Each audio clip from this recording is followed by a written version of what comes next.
Series Edition LLC. The reason why I came to this conclusion of not buying the PS5 and basically modding one out is because cost. That's why. And I had two people contact me. One was, the usual, ranting and carrying on about, oh, you still play on the PS4, that you don't have a new system. First of all, PS5 is not a new system. It's been around for a bit. Second, the fact that they're still supporting the older console system, which should have been long discontinued, clearly shows that they're really not making the money that they should have made, especially when you have a bad launch on the system.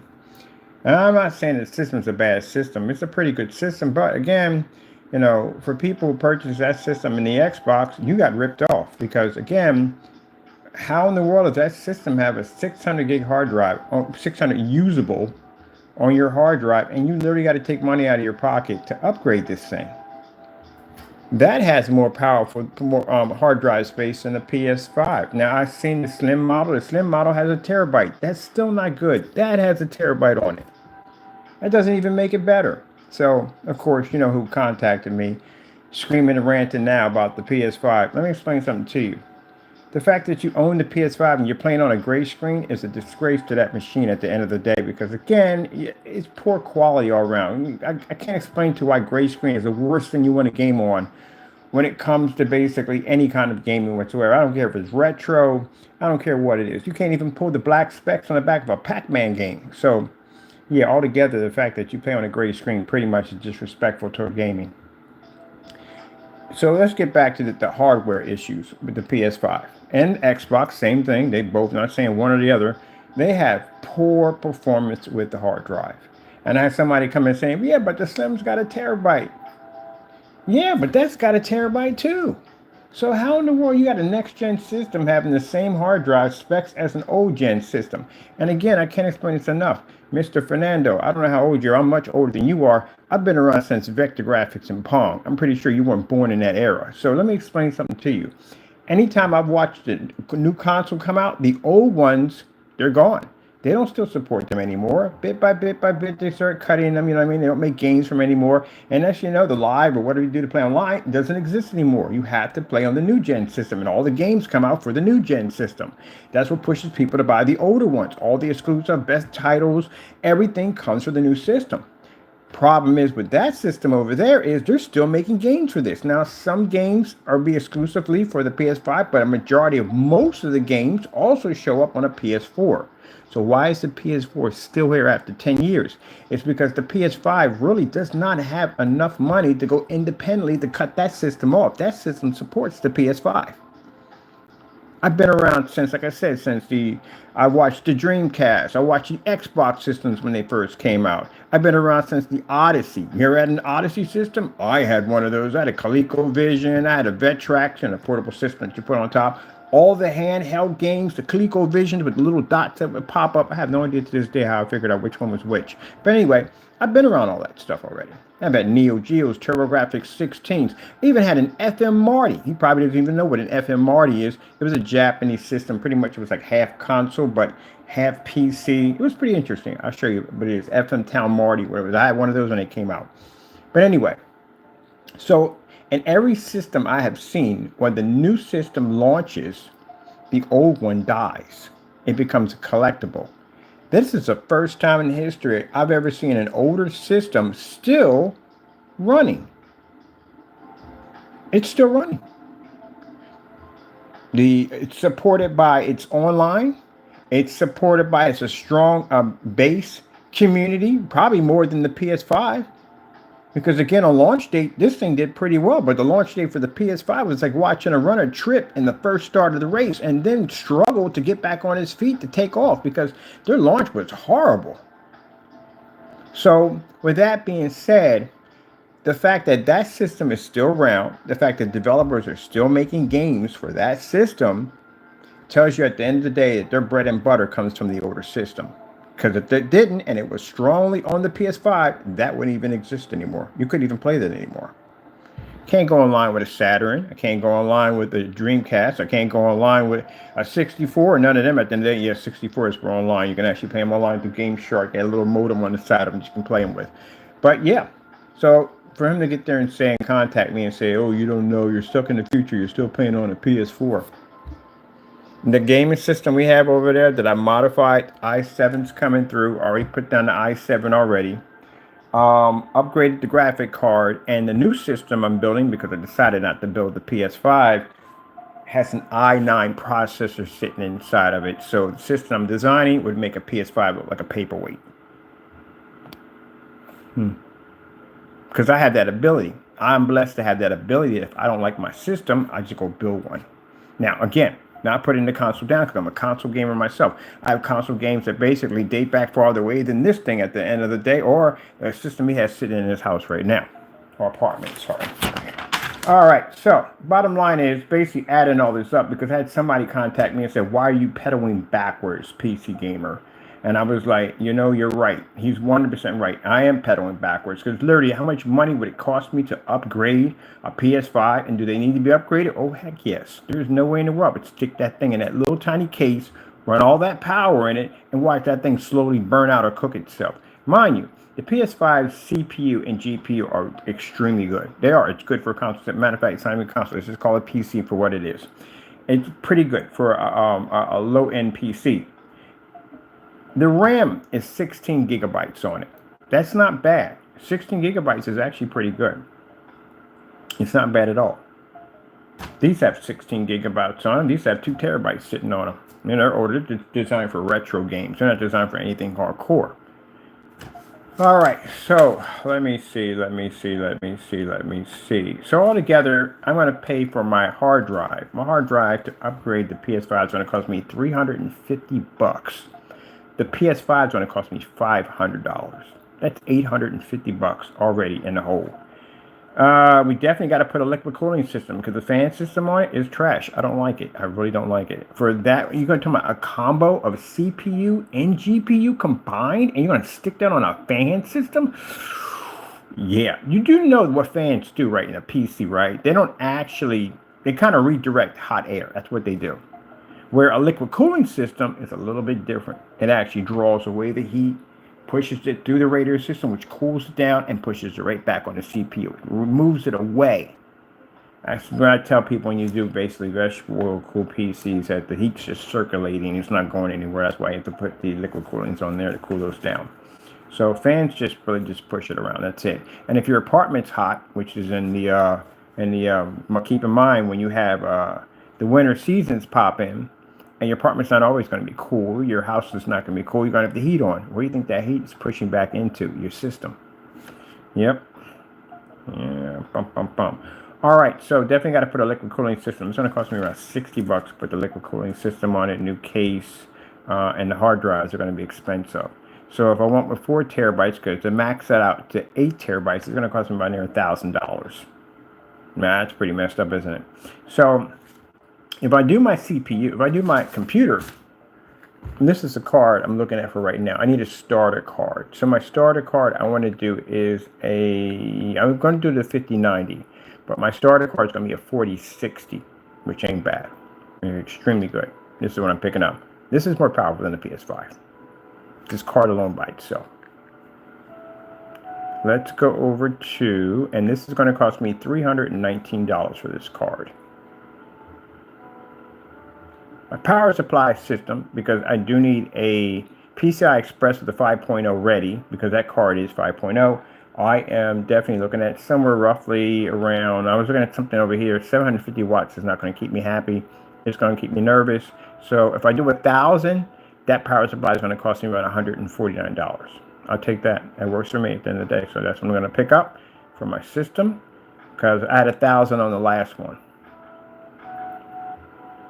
And these are the ones I like to have the individual cables. So I have cables running all over the place that I necessarily don't need. Like I have in this one over here, I got a bunch of cables I don't need, which I have to bind in the back. This one I can connect whatever cables I want and need, and the rest of them I can leave in the bag. That's why I like these.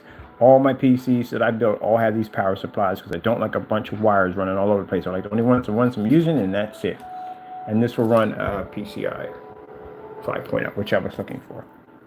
All right, what about my processor and CPU? Now, I buy these all the time. These are combos. This is where you can get your motherboard and you can get your CPU in one hit for a lot cheaper. Cheaper than the PS5. Because the PS5 at the end of the day, it's going to cost me $500, and this at the end of the day is an i9 processor, which is way beyond the PS5 capability, and it comes with, I have 64 gigs of RAM, 32 and 32, yeah, 64 gigs of RAM I can put on here, but from the door, I'm putting 32, and then later I'm going to put a whole 64 on and max it out.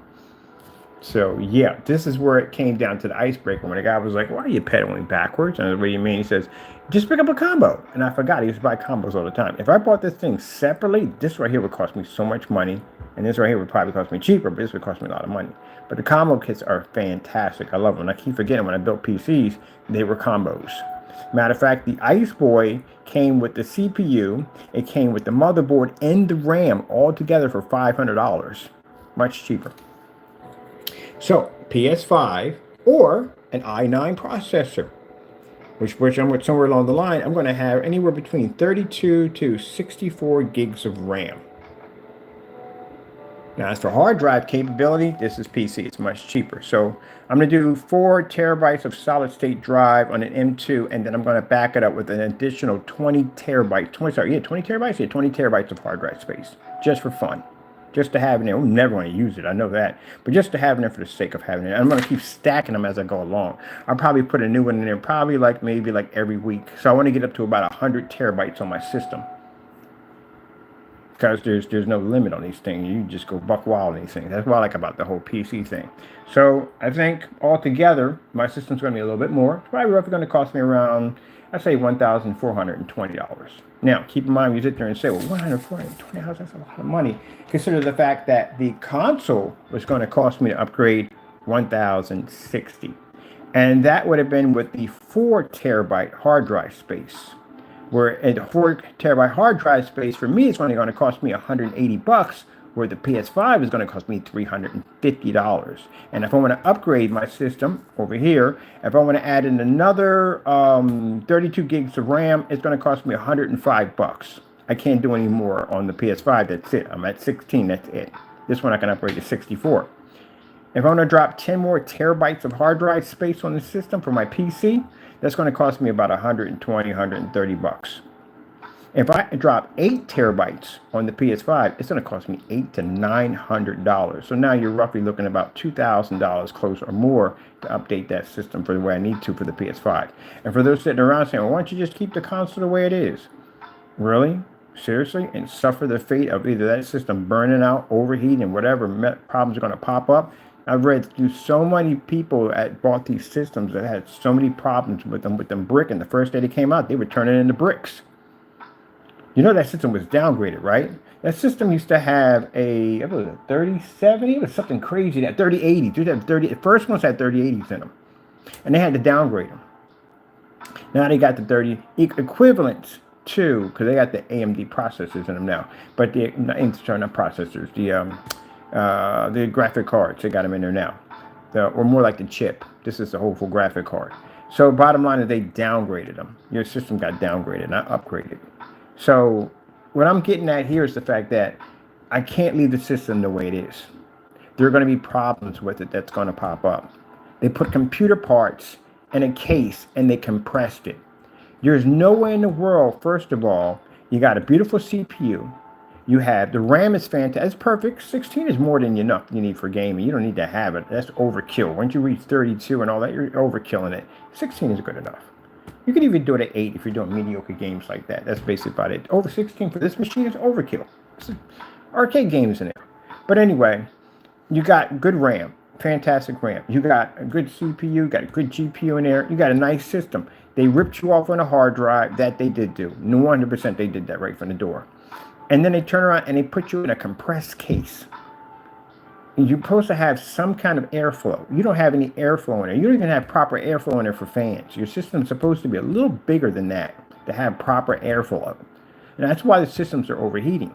Now, they give you access to the hard drive that they do at the end of the day. If they brag about how you could do 8 terabytes on it, that 8 terabytes is going to cost you a lot of money. The 8 terabyte solid state drives are not cheap, especially the M2s are not cheap. So you're talking about, if you're lucky, maybe you get one for $600, but I guarantee you're going to pay more than what you pay for your system. So that's pretty much a bit of a ripoff right there. Whew. Should have gotten liquid cooling system? Yeah, you should have gotten liquid cooling system. That CPU they got in there is no joke on the PS5. The GPU you got in there is no joke. It's very good. You should have had a liquid cooling system on top of that. Something. But they gave you that dinky fan, something like the same thing they put in Dells. That's what it kind of looks like to me. So you literally should have got liquid cooling. That's why a lot of people, modders, are taking them apart, taking them out, putting them in cases. So they can open them up, they can get more air, and they're dropping liquid cooling systems on the system. I should do an Xbox 360 with liquid cooling. That would be fun, though. It'd just be too much money just to put that thing together. And that's why my buddy sent me that little thing. He said, dude, why are you pedaling backwards?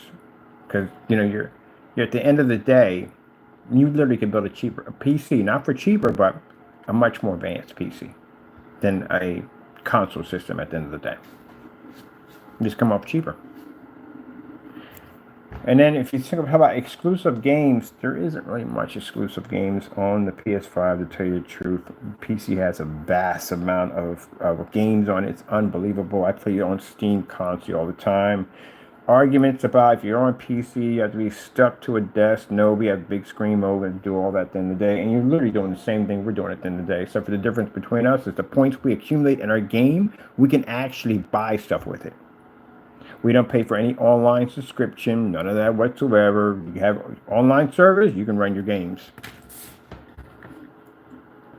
I couldn't understand, but that's what the Xbox Live points are supposed to be. You're supposed to be able to buy with them. We can literally buy with our points. So points we achieve in games, we can buy stuff with it. So I'll show you.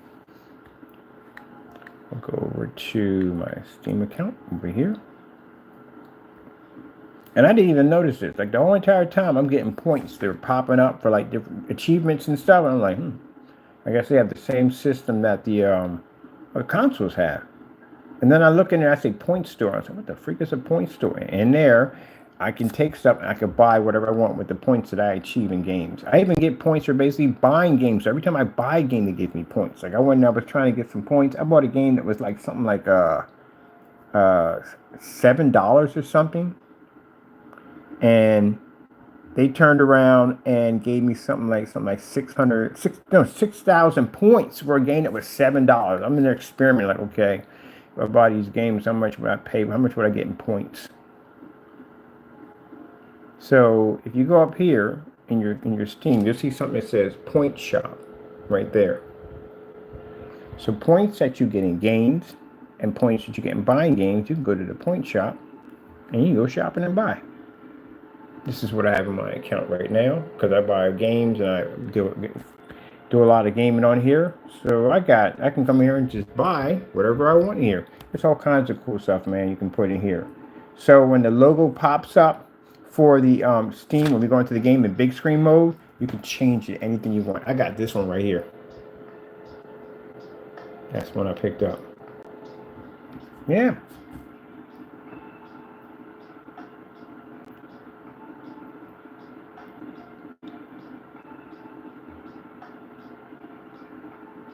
So pretty much the fact that you can go in and you can basically download games off your account, you pretty much didn't have that capability at all, period. Matter of fact, they did try to do it with DRM, but the problem you have with try again. All right, there we go. Yeah, so don't get me wrong. For people saying, oh, you don't like console, I've been playing console games before your PS5 ever existed on this blue marble at the end of the day. I was playing console before I was playing PC because, again, like I said, I had Pong when it came out. I had the Odyssey system, ColecoVision, Atari 2600. I had all of them. I even had an Atom. You ever heard of an Atom gaming system before? I had one of those, but I think it was huge and bulky at the end of the day. One of the dot matrix printers attached to it. And literally had a cassette tape player on it for basically recording your game. Matter of fact, I have a huge console collection.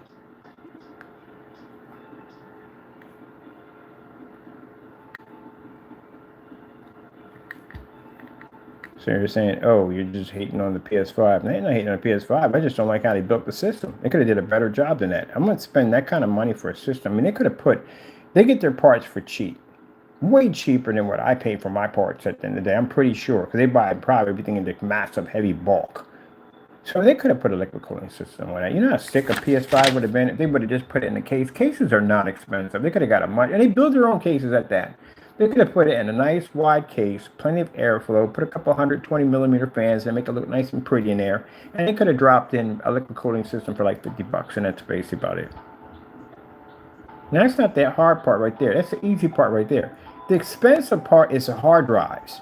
That is the expensive part. That's the really expensive part. Now, keep in mind, they could have been a jerk about the entire thing. They could have made only special hard drives that only went in their systems, and you couldn't use third parties, and you really would have been in a lot of trouble, and they would have charged you a lot of money like they did with the Xbox 360.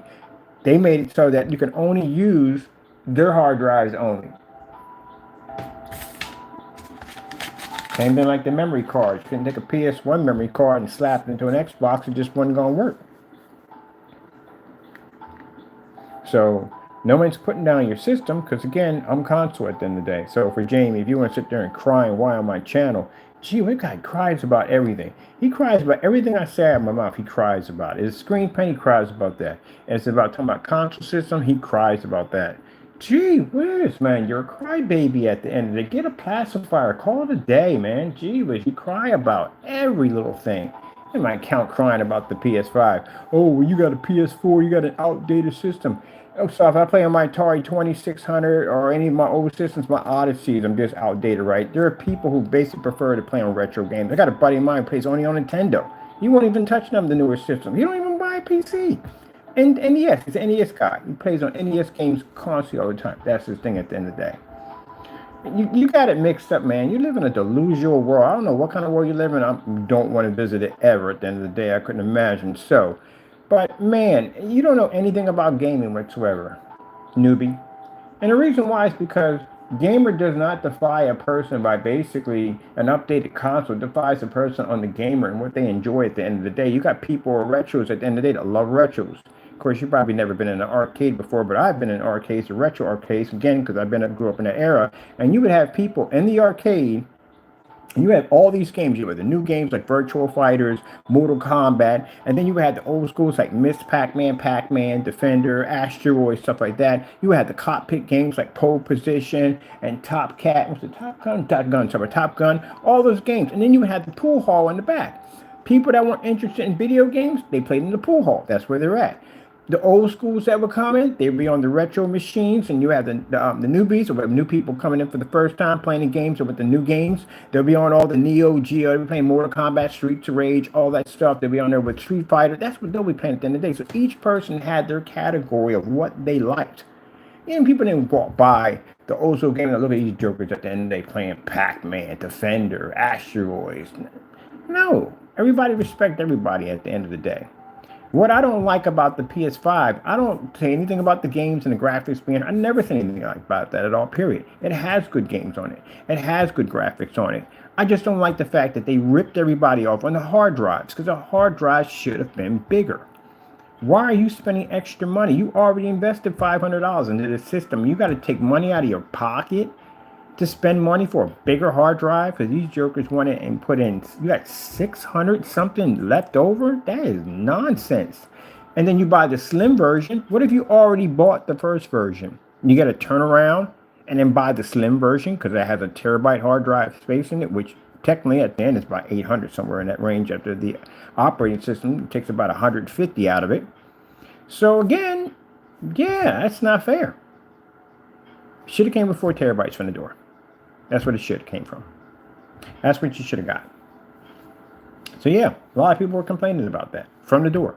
I'm complaining about it. Because if I buy that system, I got to go through a whole upgrade on that thing. Because I don't want to sit there thinking like, oh shoot, you know, anything, I smell fire. I think I smell something burning at the end of the day. I don't want to be going through that nonsense. No.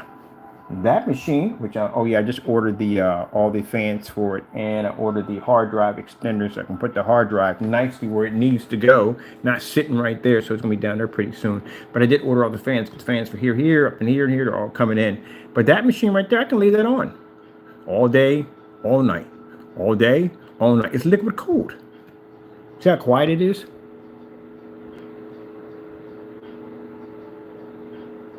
See, there you go. I could run that all night, all day. So, yeah. That's what I'm upset about with the PS5. I think it should have came with a much bigger hard drive. And then for some people, sit there and say, well, you know, you can get hard drives for a little cheaper, and that this thing is going to your motherboard.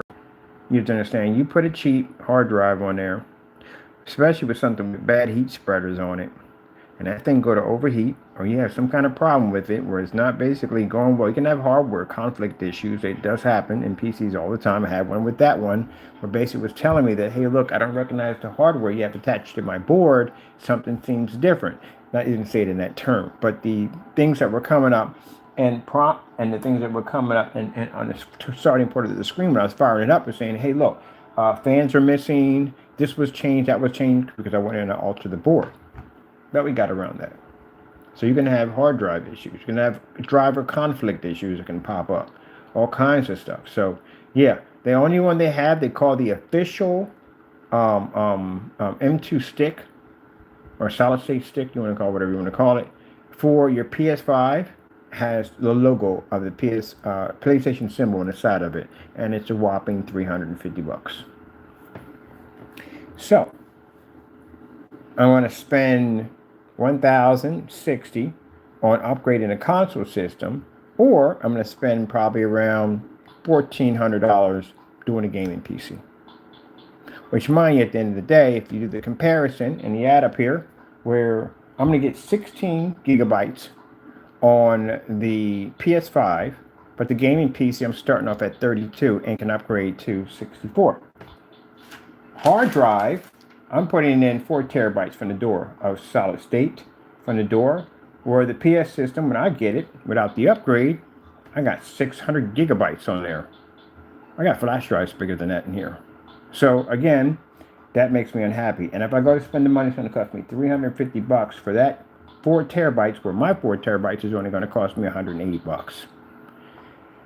If I want to upgrade my hard drive capability, 10 terabytes will cost me $100, about $100 to $120. And mind you, I got a business wholesale license, so I can literally get this stuff for far cheaper than that. If I choose to go down that road, I can do it that way. Because I had to buy a bulk of them. I don't need a bulk of those drives for. Probably get them for something else, I don't know. But anyway, where if I want to upgrade the PS5 to 8 terabytes, it's going to cost me maybe $800, $900, $1,000 to upgrade that. It's an expensive upgrade. Oh, man. I had to take it out of the case. I had to find a case big enough to house whatchamacallit. I can go with a case anywhere from $100 to $150. My case, I can build mine. Yeah, we're building a case. I'm building a rack system for my i9 processor PC and all that. For what I pay for the console at $500, for around $480, I get an i9 processor and an amazing, insane motherboard with all the headers needed to actually run all the liquid cooling RGB I can possibly think of. Am I saying that right? RGB? Yeah, I said it right. Yeah. That I can possibly think of all the headers. There's 7 headers on there for me to run whatever the freak I want on there. And guess what? My liquid cooling system is a 420. I'm getting the 420, the big boy, with the digital readout on the CPU block. So yeah, when I add it up, I'm just better off just putting the money into a PC at the end of the day. And an i9 at the end of the day is future proof. Now again, I had somebody screaming, yelling at me, why did you just go buy the Slim? Slim doesn't have has a terabyte on it, but you still end up with less because remember your OS uses 150 of that. And again, a terabyte of hard drive space isn't anything to sit there and talk about how amazing that is, because again, the Slim version, this is the Slim of the PS4, has a terabyte on it. So if you were going to upgrade the system with the Slim model, then why in the world would you put a terabyte on it when you know the older system Slim has a terabyte on it? You need to put 2 terabytes on it. I mean, they can't say they don't have the room for it, because they do. Or you can buy flash drives, 256 50 gig flash drives at the end of the day. Oh, static. Now, if I'm putting, like I said, I'm not putting anybody down who owns the PS5. I got friends of mine who own the PS5. I just don't like the fact I have to spend all that money to upgrade it. It's just too much money, and especially it's a console system.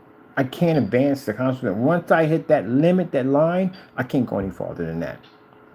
The motherboards and all that stuff, I can upgrade, change anything I don't want, put this and put that.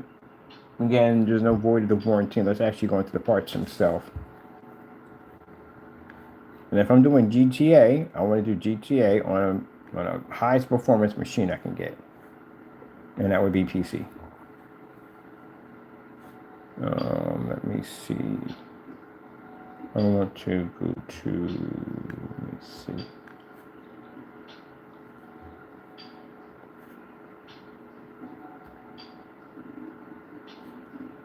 And again, another big plus part, people, and I know you get bothered by this, I don't have to pay for any more online subscription. I'm done. That machine's retired. I'm about to go in and cancel my PS4 online subscription. I don't need it anymore. Pretty much on my gaming system, I'm a retro boy. I like retro games. I came from that era. That's what I grew up in. I love retro games. I play a lot of retro games. I choose retro games over some of the newer games we have today because I do like them a lot. So that's the reason why I put Retro Boy over here together, because again, I like retro games and I could download whatever I want. As a matter of fact, I'm in the process of actually integrating a RetroPie into that baby too on top of that. And that's my next upgrade for that. Once I get everything installed and everyone integrate a RetroPie system, and we're going to put in, I found a unit that I can put in there that will allow me to be able to switch between the RetroPie and the projector. So I'm going to be installing that into also too at the bottom bay area. Then there's plenty of room down there to play around. So I'm going to install it in there, and it's all remote control too, which means I'm going to pull any more cables. I just click, click, click, and switch back and forth. That's what I'm about to put in. That's my next stage in the Retro Boy, because then I'll have all the games that because the RetroPies have tons of games. I got all their games and whatever else I want to get off of here too. All right, so let me see. So I guess he tried to make it. He's always trying to take something that I say and twist it around, so it makes me look bad at the end of the day. But again, Fernando, grow up. Really, seriously, just grow up. Something's wrong with you at the end of the day. I really do. Told you, we get into that courtroom, I'm gonna suggest the judge give you get a 302, some kind of psychiatric evaluation or something, because there's something wrong with you. You're gonna try to question me about gaming systems. Man, I was around a lot longer. What are you, like 40-something years old? You're a young buck at the end of the day. I'm 50, I'm about to be 56.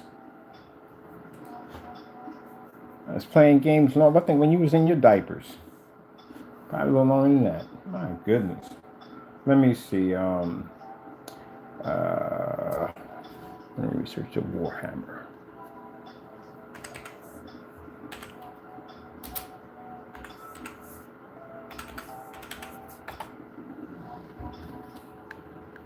See all this? This is all Warhammer. This is what I mean by on PC. There is so much Warhammer on PC. It's not even freaking funny. If you're a Warhammer fan, see these DLCs, we get everything because this is where it originally came from. Yeah, there's a lot. If you're a big fan of Warhammer, it's all on here, baby.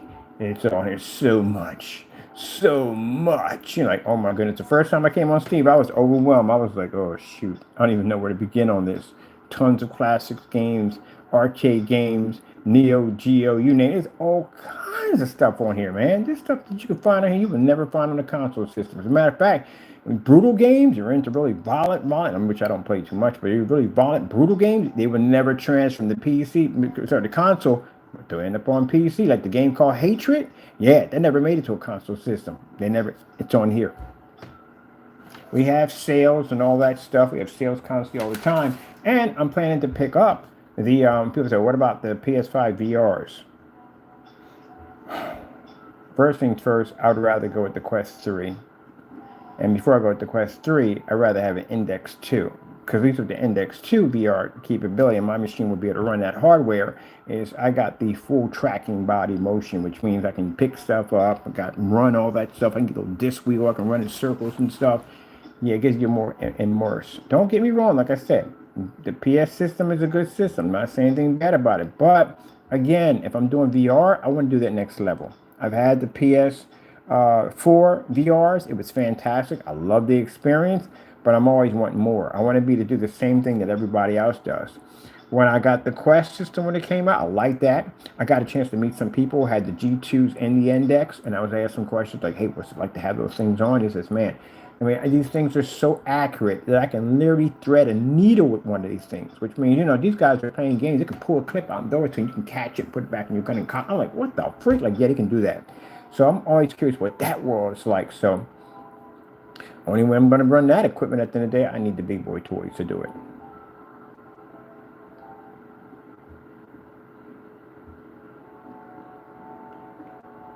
Yeah, this is Warhammer toys. I mean, stuff is free. It's a ton of free games on it you can play. Online shooters and stuff like that.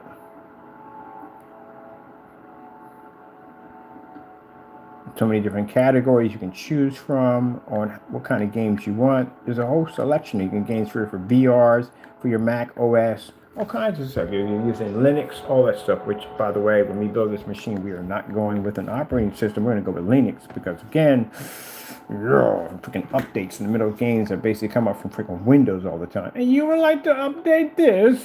We're good. We're good. It's not that type of PC. But you need an update for that. We're good. It's not that type of PC. That's what I don't like about basic. I'm gonna get putting Linux in. It's a more stable system anyway for a game anyway. Let's build this up. Boom.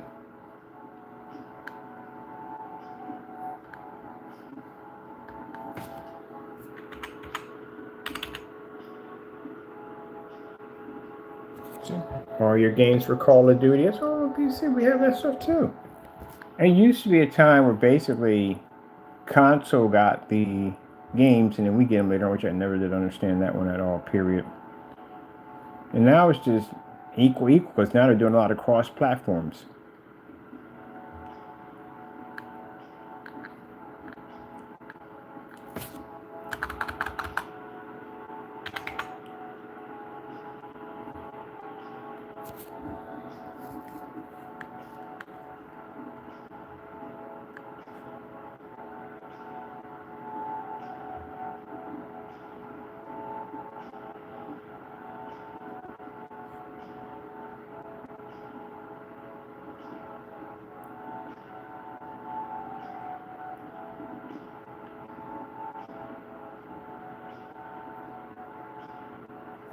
It just gives you much of a bigger selection. What you want to do? Get out of there.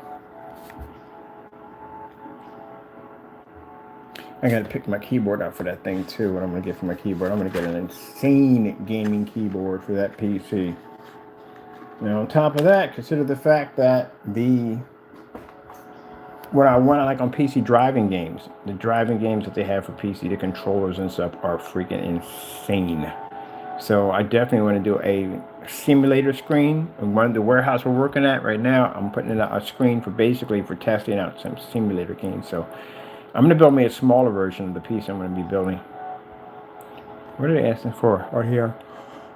Requirements. 16 gigs of RAM. I told you 16 gigs of RAM is good. You don't need a lot. We'll have 32.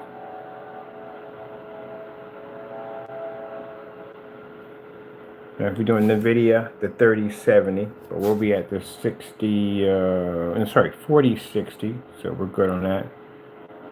75 gigs of RAM, which we're good on that because we are basically starting off with 4, and then we'll have somewhere between 20 terabytes.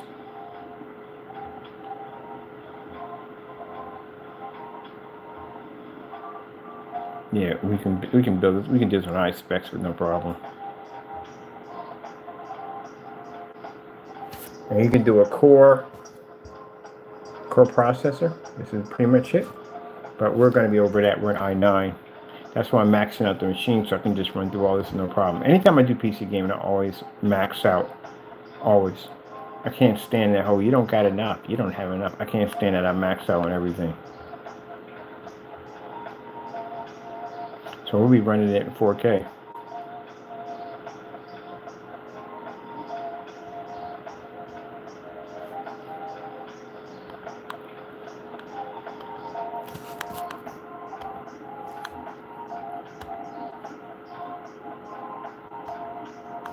FM Marty Town gaming system.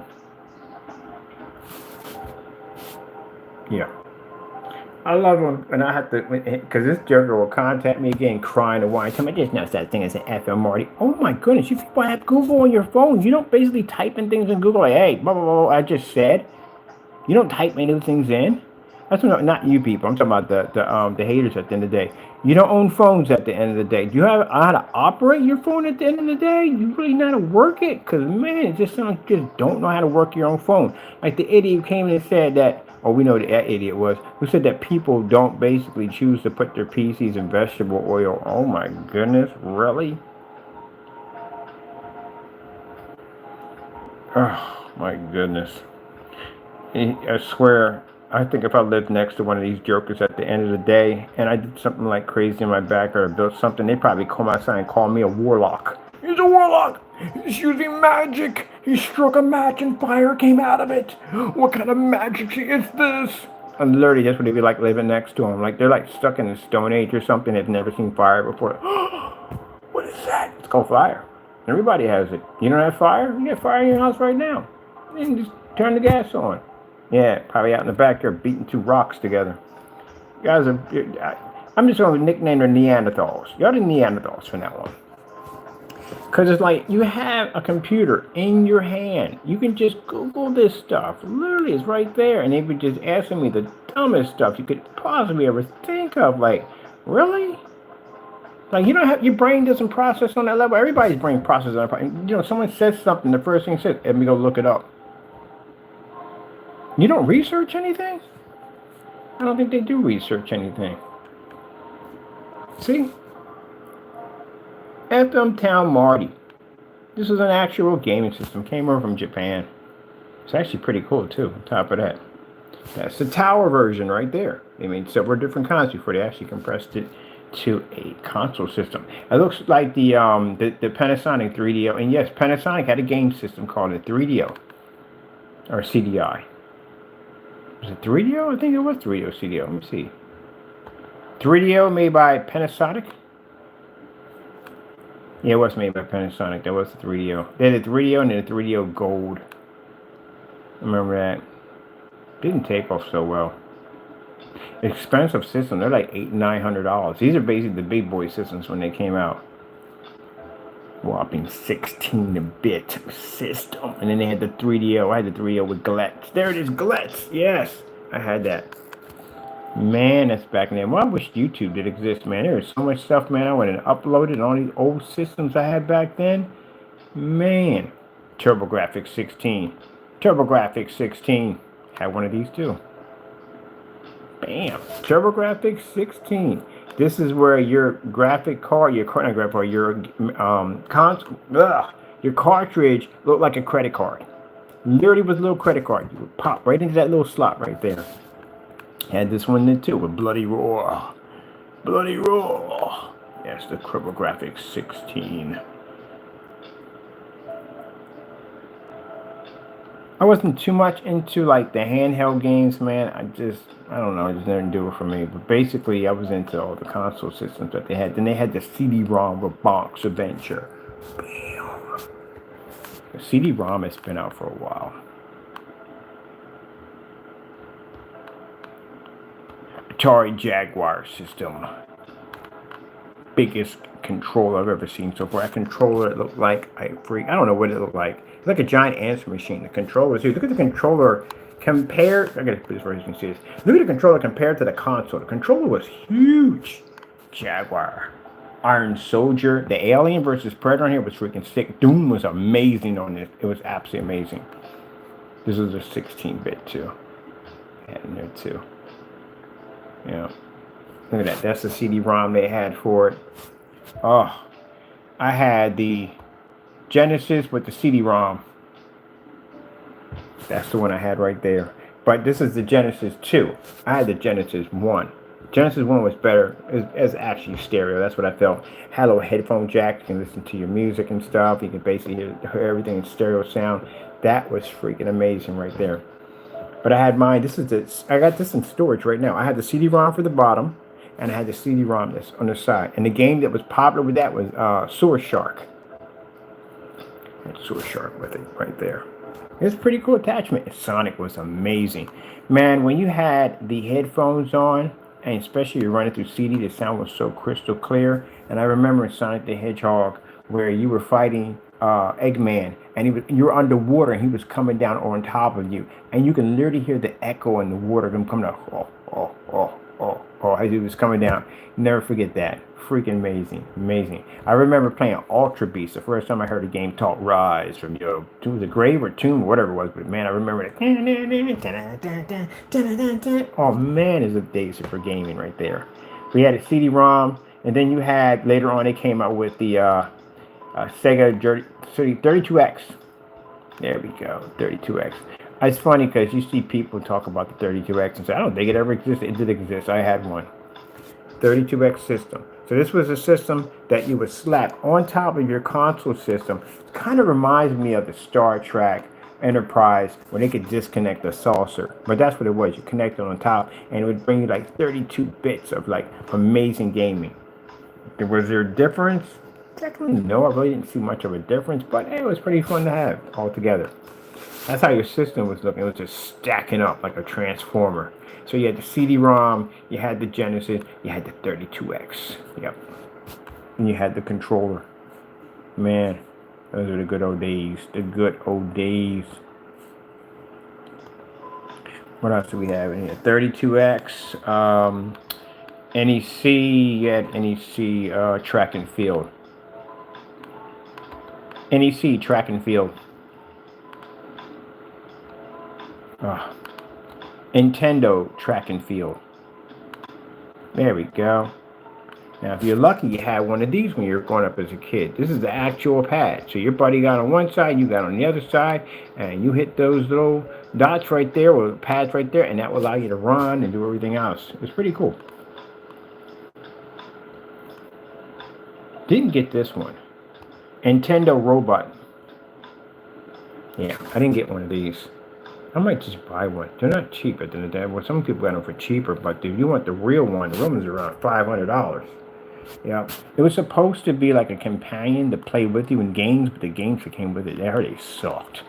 Oh, there's another one. I had one of these, and I wish I would have kept it too, but I gave it away to a friend. Nintendo Glove. The Power Glove. Yeah, I actually had one. My mom got me one of these for Christmas. Wasn't exactly what they said it was. It was off, was inaccurate, it didn't calibrate well, it didn't do what you thought it was going to do, it just really didn't. Yep. Nintendo 64 Game Shark modem. So, remember I told you that the Game Shark, the N64s could go online? Yeah, they could go online. Actually, there was a modem that made by the Game Shark that you could plug your internet cable into. You can go online and play it. Yep. Been there, done that too.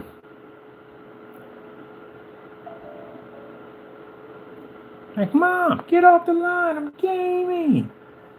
Because, yeah, that would definitely disrupt it. Yep. Back in the day. Way back in the day. The 64 DD. It was supposed to be like a hard disk and kind of like a, never came out. I've never seen one. But it was supposed to be like a hard disk and ROM at the same time. It was pretty interesting, but I've never seen one before ever. Yeah, it's right there. N64 when they came out, man, that was, man, I actually sat in line for that console system. 64. 64-bit system. You had your Pippin gaming machine. Oh, remember I told you about that? Yeah, the Pippin game machine. It was made by Apple. Yep. By Bandite. Yep. Did they take off well? No, not really. They were way too expensive. They were really, really expensive. I think they were just trying to get in the era of the Neo Geo, which, keep in mind, if you complain about your system being really expensive, your system will never be as expensive as a Neo Geo. Neo Geo was one of the most expensive systems ever made. Nowhere even close to it. You have any idea what the cartridge would cost for a Neo Geo? Mine, these cartridges were the size of VCR tapes. They were huge. So, when the Neo Geo systems came out, Neo Geo, yeah, these monsters. When they came out, that system was $1,000. I remember seeing one at KB Toy Store, and it was priced at $999. It was something crazy, but it was actually $1,000. And I thought it was a typo. I contacted the store and said, "Yo, you guys made a mistake. Your system's like $1,000." No, that's not a mistake. That system cost $1,000. So, Neo Geo games. How expensive were they? They can be $150, they can be $300, $500, $600 a game. Because the difference between the Neo Geo and the reason why their cartridges were so huge is because the Neo Geo at the end of the day could fit the entire arcade game, which means you weren't sacrificing anything. So if you go to the arcade and you play Mortal Kombat would look exactly the same way as it did in the arcade as on the Neo Geo. Where if you played it on a Genesis or NES, you were missing stuff because it didn't have enough room. It had 16 bits compared to a system that can do 128 easy. So you had to take some things out, like your shadows would look like little round circles where theirs actually looked like shadows. Everything would look more realistic. And then the beautiful thing about it is because the Neo Geo's cartridge system, this system was compatible with the arcade system. You know why? Because the arcade board that's in here sat over in here. They had the same exact motherboard, which means when you basically got your game and you got your memory card, you can take your memory card out and you go, if you can find a Neo Geo machine, arcade machine, anywhere in a pizza shop somewhere, look at the bottom of the coin slot. You will see a little credit card slot right there. You can slap your memory card in there. You can save your game here at the arcade, take it back home and finish it. That's why we went to the arcade and we've seen people pulling out these little cards and I was like, oh, they've got a Neo Geo. Wow, that's the memory card. They've got a Neo Geo, wow. And Neo Geo was super expensive. So if you ever sat there and said, man, what the freak, man, I gotta pay $60 for a game. I'd rather pay $60 for a game than $300 for one. And cartridges were just much more expensive, basically, at the end of the day. 64 games like $80, $90. Actually, 64 games are at the same price the games are now.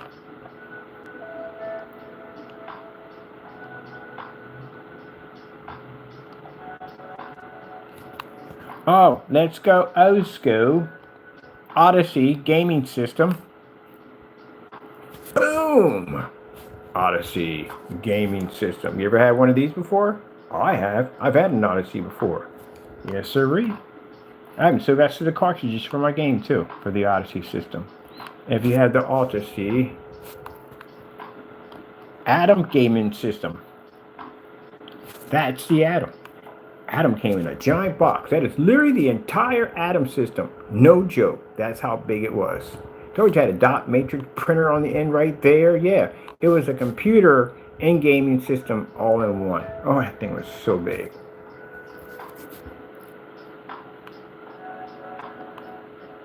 They'll probably come back and say, oh, but he lied. There's no such thing as that. Google, you have Google, look it up. They're all over the place. They're called Atom gaming systems. So let me get this straight. I must be the eyes and ears of the institution of the internet. So basically whatever I say out of my mouth, pretty much, bottom line is I'm the only person with this vast amount of information. No, it's all over the place. Atom machines exist. There were tons of them all over the place, just like the vegetable oil cool PCs, just like people converting their garages into luxury homes. Ta-da! Little whippersnappers. You know what? Change it. Not Neanderthals, gonna call them whippersnappers. Little whippersnappers. They're still wet behind the ears. They don't know jack. We got to teach them at the end of the day. We got to educate them because they don't know. They don't know. They don't know.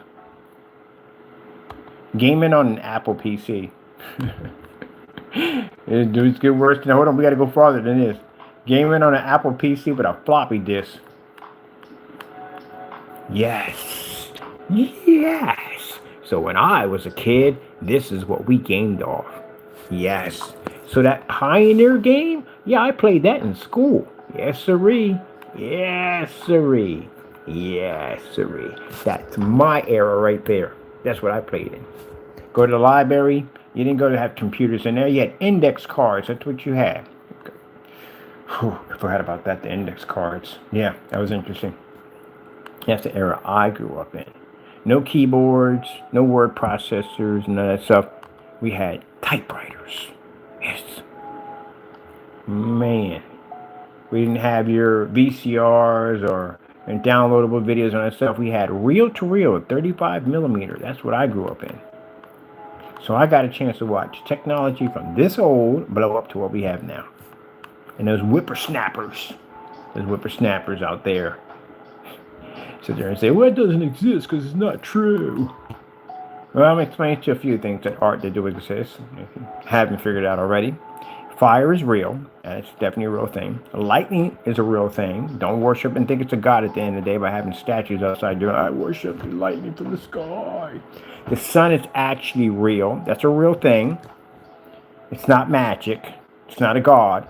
It's just sun. That's pretty much what it is. Jeez. How do you not know? I'm not going to understand if you're from a Gen Z era and you don't know. But again, you can educate yourself on all this stuff at the end of the day. But these guys get on there and they rant and cry to me at the end of the day. Like, oh, it doesn't. You're lying. It doesn't exist. And you literally have a computer in your hand while you're making that statement. You do know you're contacting me on a computer. That you could have easily taken your lazy behind over and went to Google and say blah, blah, blah. And you would have realized it was real. And then you wouldn't contact me looking like an idiot. Ugh. Man, we have to educate them. Oh man, I remember going through all this. Smart port hard drive, smart port unit 2. Yeah. Man. Let's go with Pong. Pong on Tandy Corporation gaming console. So this right here are the Pong systems. They were made by a company called Tandy Corporation. Tandy Corporation was out before Radio Shack was Radio Shack. First it was Tandy Corporation, was Radio Shack. If you have any old console systems, old games, handheld games back then, electronic kits, all that stuff, that were from Tandy Corporation. And Tandy Corporation later on became Radio Shack. You know, Radio Shack at one point wasn't even about electronics.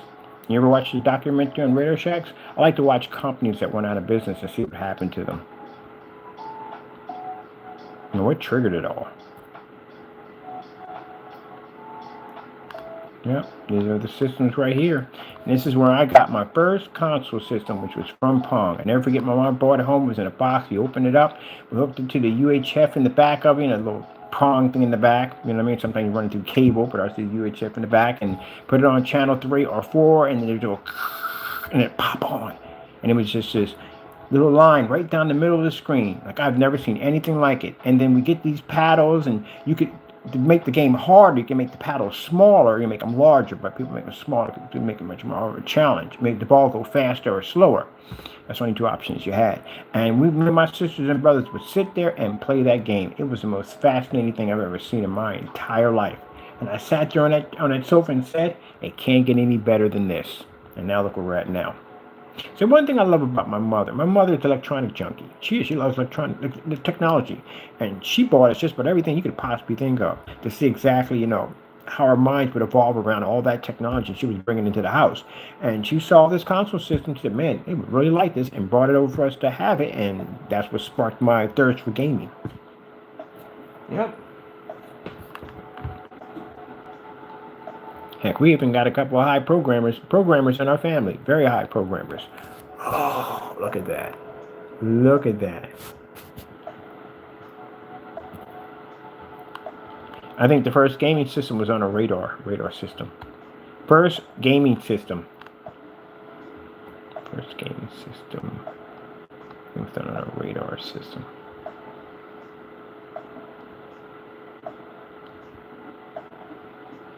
First video game. Yeah, it's on a radar system. First video game was on a radar system. It was tennis. Isn't that crazy? Yep. First video game in the world. And after that was Pong. It was Pong every day. Everybody liked Pong. Pong this and Pong that. Yep. Played all those games.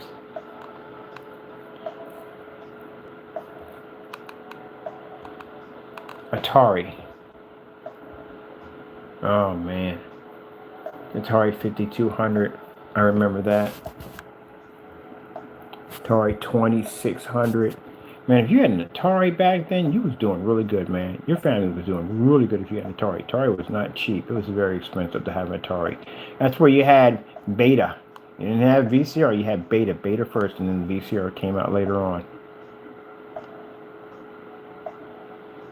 cable systems. Cable used to come out and it would hook up this huge, massive antenna that would stick out from your roof. At the end of the day, you would get this box that had, remember the old-fashioned cable boxes? Before they had the digital on them, they had basically that wooden frame around it.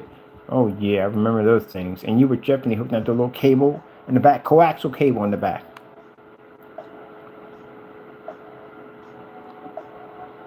These were like the best games. Now you play an Atari now because you're used to basically playing much more higher advanced games.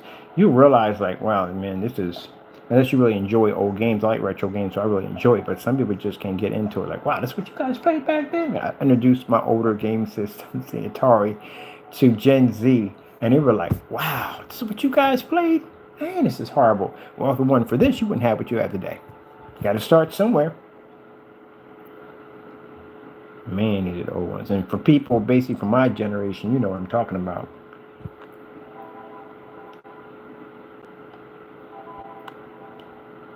Yep. Atari had a handheld? See, I wasn't big into handheld, so I wouldn't have known that. What was the other one they had on top of that? They had the Neo Geo TurboGrafx 16. Those are the high-end systems. So you had your NES, you had your Genesis, and you had, that was it, the NES and Genesis. There was only two at that time. And then you had the big boy systems for the rich boys. You had the TurboGrafx 16, you had the Atari 26 Jaguar, you had the Neo Geo, you had the, what was it, CD-ROM, was it CDX or CD-ROM? CD-ROM gaming. I think of that console system was called CDI. That's what it was. CDI gaming system. Yeah, these are the CDIs. This is where you had Dragon's Lair. Games like that would play. Kind of had a bit of like video gameplay and like actual video, like Night Traps, like a video, part of a video and game at the same time. Sue Sharp was kind of interesting because it actually showed real video footage. It wasn't the best, but showed video footage as you were playing the game, which you didn't see a lot in gaming at the time. Yeah, the CDI system. Yep, there we go right there. And you can play CDs and watch movies off it too. It's pretty cool. Play music and everything with it.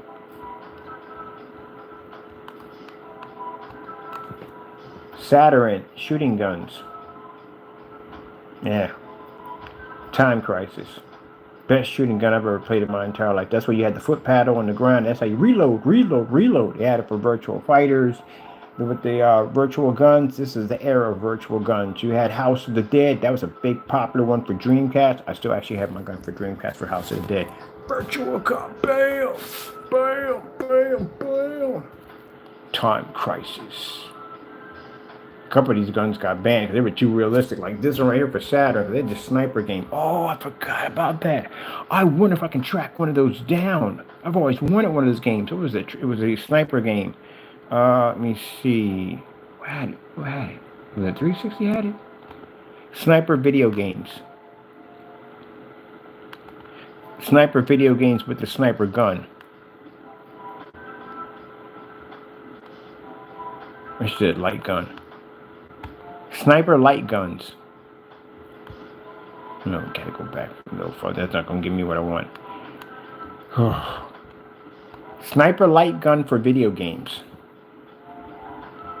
There we are. Solid Scope. I couldn't remember the name of the game. This was a very popular game right here, and it came with a sniper rifle. If you bought the one with the sniper rifle, and yeah, it was just like that. I don't even know how they did it. You would hook this wire up. The wire had to hook up, and your screen was right up in here in that scope. So you couldn't look through the TV. You had to look through the scope to see it. It was amazing. Can you find these anymore? It was made for the Xbox. I was around for one of these. Yeah. Who has one of these for sale? I've always wanted this game. I'm gonna look into this. I gotta leave in a few minutes, but I'm gonna look into this right here. Oh, Duck Hunt. That was also no. I had that too. We had that too. Duck Hunt. That was epic right there. Duck Hunt. You had House of the Dead. House of the Dead for Dreamcast. Oh, that's the gun right there. Boom. We had all those, man. House of the Dead. That's another one. The light gun era was a good era to be in. They should bring them back. They should bring back the light guns. Light guns were so much fun. Like that. Reload. And for people that were like keyboard warriors, they had something called typing in the dead. You would have freaking loved that, because I mean, if you had really good typing skills, you pretty much had to use a keyboard to pretty much kill off the zombies. It's pretty fun. But yeah, these are the good games, man. This were games for fun. I mean, really fun. You looked forward to going and buying games. Dreamcast had amazing games. Dreamcast had Power Stone. They literally need to bring this game back out to any console, for goodness sakes.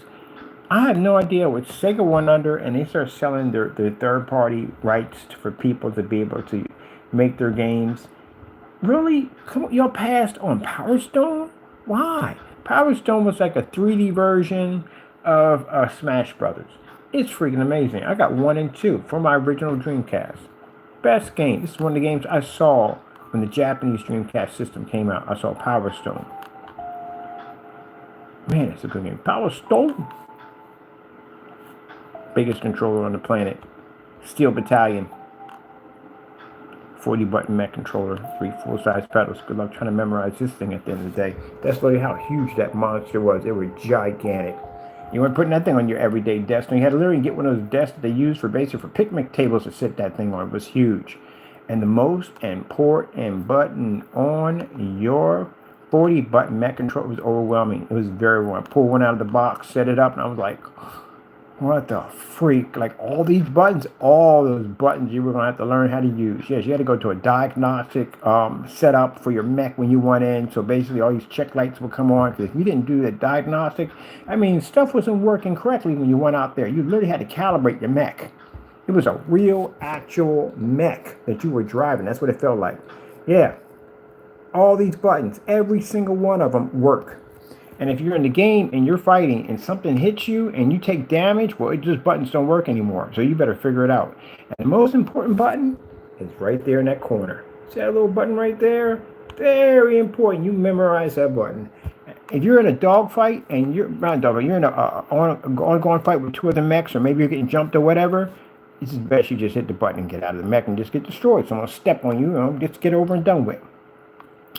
But if you don't and you die, what happens is that the system erases everything off your hard drive. You die. Most realistic thing I've ever seen in my life. And jacked up thing about it is, with this game, is when you play it online, whatever mech that you can take in the game, that's the mech you can only use. You can't go online and you pick the most boss, godlike, demigod mod mechs. You can only use what you basically have achieved in the campaign, much like Mech Assault, same thing. So if you see somebody walking around with this godforsaken giant mech with a scar on his face and all these weapons, yeah, he beat that game. And it wasn't an easy game to beat. It was very hard. You ever played Ninja Gaiden before? You ever played the concept of Ninja Gaiden? How difficult that game was to beat? There you go. That's what that game was, a nightmare. So if you were able to beat the game, and you were able to achieve one of those monster godlike mechs at the end of the day, and you were running around the game destroying everybody, and you bump into maybe 3 or 4 of your own kind, and they start trashing you, and you don't hit that button, I've heard people screaming in the backyard, encouraged. I even heard a window break one time. I heard think somebody threw a controller out a window. I mean, all kinds of stuff, because when you die, you die. So imagine some of these bosses that you were in a fighting, that you get past by the skin of your freaking teeth. You barely made. You know, games like that you played. Games you played so hard that you go out of the zone, and at one point you don't even know if you're playing anymore. Like, you don't know who's playing, but you know you're just hitting buttons for the sake of it, just to get past, and you just barely skip by with just very little health. Like, how the freak did you even survive that? Yeah, that's how that game is designed. You have to work for those mechs. So that's how, at the end of the day, remember that button, because if you don't, and you come back in, your system starts all over again from the very beginning, and everything is gone. Enough to make you lose your marbles. Yep. So remember where it's at. And to make it even worse, they put a lid on it. There's literally a plastic lid on top of it. So you're struggling to get the lid up. Yeah, you're gonna have a problem, man. It'll start ticking down. This thing starts ticking. A little timer pops up and starts ticking down. And it's a short timer. It's 10 minutes. You got 10 minutes to hit that button, all right? Boom. And that's it. I thought that was the craziest thing ever. Now, ever have a mech go up? Yeah, I did. First time playing it, my mech went up. And basically, I forgot to hit the button. Mine, I wasn't all the way up in the game. I was somewhere probably like on the third level of the game. And yeah, I came back to an empty drive. Now, not all your games are not empty, just that particular game is gone. On top of that, there was literally so much going on in the dashboard, all your readout on your screen, that you could not play this on a certain size screen because your screen would be too small. They recommend that you play at a 27-inch TV. That was recommended for the game because you literally had that much going on, and you had to keep track of all of this. So all this was important. Your gas, overheating, all that stuff, everything you have on there, rocket boosters, everything. Even your windshield wipers. So if you don't keep track of what's going on and all that on the screen, well, you're going to have a problem. And it's hard for you to see all this and to see enemies coming at you at the same time. So they do advise you to play on a screen that is roughly 27 inches, 25 to 27 inches. Now they made a Connect version of it. It sucked because I don't know what the freak they were thinking on that. How are you going to make a Connect version when you use your hands compared to a 40-button Mac controller? Jeez. They need to bring this back out too. They literally need to bring out Mac controllers back again. Bam. Bam. Bam. Now, where's the Odyssey? There's Odyssey, ColecoVision.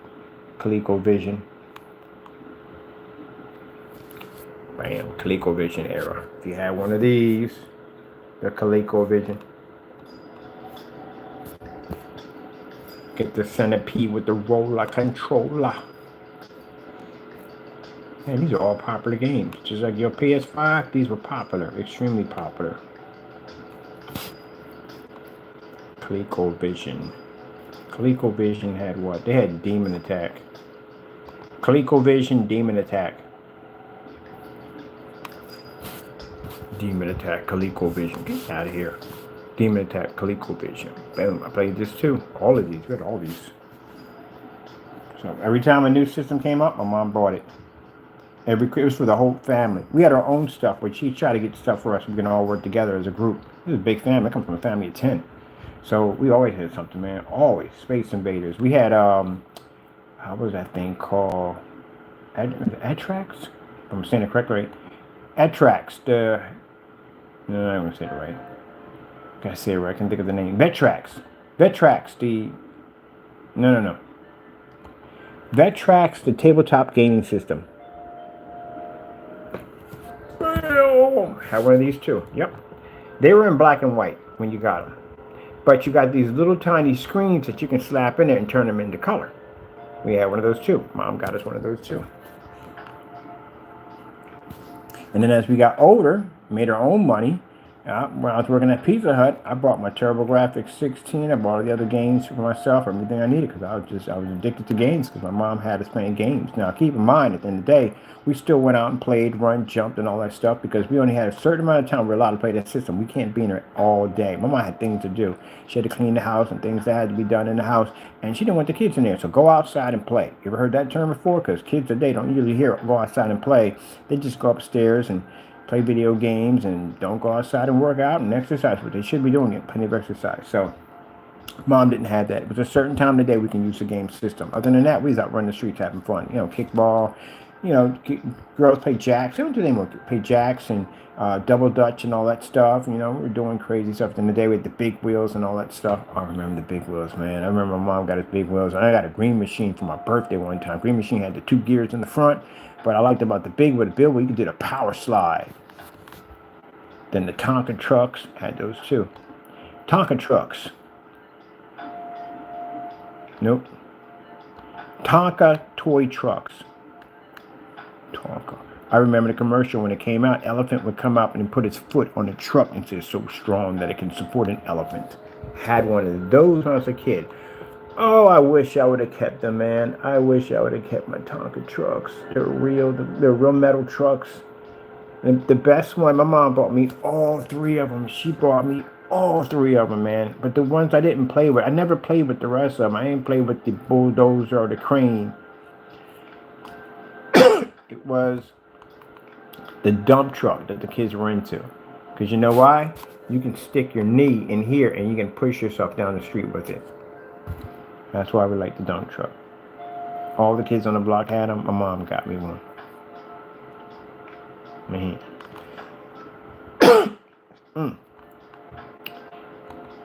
Evil Knievel toys. Had those too. When you ran my Team America. I had a Team America too. Vintage pinball machines. Oh man, the G.I. Joe toys. The G.I. Joe aircraft. Cool. That was a big toy. G.I. Joe vintage aircraft. The aircraft carrier. This thing was actually that freaking big. It was huge. All my friends came over. I got it on my birthday. Wish I would have kept it. Yeah, I wish I would have kept it. Mint condition in the box. I got G.I. Joes in my collection, mint condition in the box. But not like that. Not like that. I wish I would have kept it. You know what happens? You had kept half the stuff that you got when you were born. For those who were born in my era of 1968, people that were born a little farther back, you know what happens is you would have collected, kept all your stuff. But you know, you're a kid, you trash stuff all the time, you know what I mean? But wish I would have. I would have kept everything mint condition. You had kids like that were out there that kept all their stuff in mint condition. All the Star Wars toys, original Star Wars toys. Man. Raggedy and Andy. The dogs creep me out. Teddy Ruxpable. Ugh. It's another creepy doll. At the end of the day, the batteries would start to go on that thing and it start waking up and start talking by itself in the corner of your room. That's not something you're going to go through. Oh. What was it? My Buddy. Yeah. This toy literally got obliterated by Chucky. So this was a popular toy back in the day. Well, not back. It was 1985 around that time. And it would be back in the day. But anyway, this toy came out. It was very popular. A lot of kids. Because it was like, if you never had a big brother before, or a big sister, whatever, you had My Buddy doll. And I'm surprised they didn't. Well, you couldn't sue the industry for that, but it did look too much alike. They did. So there was a kid sister, and it was a My Buddy. And right around that time, this thing was hitting popularity. They came out with Chucky. And Chucky looks almost exactly like the My Buddy doll. So kids were terrified of them. And yeah, they were throwing them in the trash. You wouldn't buy them. And that product just declined. And then they tried to come out with Kid Sister. And then they came out with the Bride of Chucky. Like, man, it's like the movie was kind of like hit hunting for them. Like, why would you do that? I mean, come on. You come out with Kid Sister. And then they turn around and they come out with the Bride of Chucky. Just not good at all, period. What was another one too? Teddy Ruxpable. I wonder if anyone still has these weird dolls around. But no, they wouldn't touch them. Kids wouldn't touch them. They were terrified that they're going to come to life and attack them. Especially when you're doing the most frightening part in Chucky, where the mother's shaking the doll, talking about, come on. And that's like starts talking to her and carrying on. Yeah, no, you wouldn't go near these things with a 10-foot pole. Cabbage Patch toys. My goodness. Do you have any idea the stupidity and dumb stuff that humans and the way they carried on in the era of the Cabbage Patch dolls? Cabbage Patch dolls. And it's funny how people say that at the end of the day that humanity is at its worst. No, not really. It's been that way for a long time. It's been that way. Look at the era of the Wild Wild West. You could get killed for just about anything. Anything. Everybody had guns. They're all gun killers back then. Not say everybody, but there's a lot of people that would shoot you dead right in the middle of the street for no reason whatsoever. You get shot at a card game, get shot for looking at somebody the wrong way, you touch somebody's horse, bump into somebody, anytime you can be killed, just like that. So imagine if the Wild Wild West had the weapons we have today. Yeah, it'd be pretty bad, wouldn't it? Yeah, there you go. There you go. So I think that would be a very violent era right there. So yeah, it kind of evens out. But this era right here was pretty interesting if you lived in the era of the Cabbage Patch. So pretty much these dolls were extremely, insanely popular. I mean, beyond popular. Way beyond your PS5 system and console systems would even hold a candle to one of these things at the end of the day. I mean, remember the Elmo era where basically people were going crazy over Elmo and they were pretty much robbing kids? Adults were robbing kids for their Elmo toys. This is what the Cabbage Patch did. So anyway, One of the stories I never forget, there was a little girl who had a Cabbage Patch doll, and a woman came up to her and snatched it out of her hand to bring it home to her daughter. That's how popular these things were. That parents were actually literally committing crimes and going to jail over a doll that now today really isn't that popular. But if you have a really rare one, they can bring you a lot of money. But yeah, and they were the fights. Oh, the fights were freaking unbelievable. It was like watching freaking wrestling. These people, when they bring those dolls in, they literally had to bring in police to pretty much watch everybody, because fights would break out. People have gotten shot for these dolls. People have gotten beaten to death for these dolls. All kinds of assaults that broke out. Yeah. Go out in the parking lot, good chance you're going to get stuck up for one of these things. And these were adults robbing other adults for a doll. Yep, watched all that stuff unfold. Look it up on YouTube. They might have some of that stuff posted on YouTube. But literally, fist fights broke out. And this ain't Black Friday. This is like an everyday. And they had to bring those dolls in with police. And they had to bring in with police escort for a doll.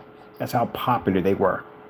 Now, remember the Elmo incident where people were basically shooting each other and robbing each other for Elmo? Yeah, that was an incident too on top of that. But these were the worst. The riots over Cabbage Patch toys. Let me find one here. Go back. Give me what I want to ask for. The riots. Oh, come on, man. Get together. The riots over Cabbage Patch dolls.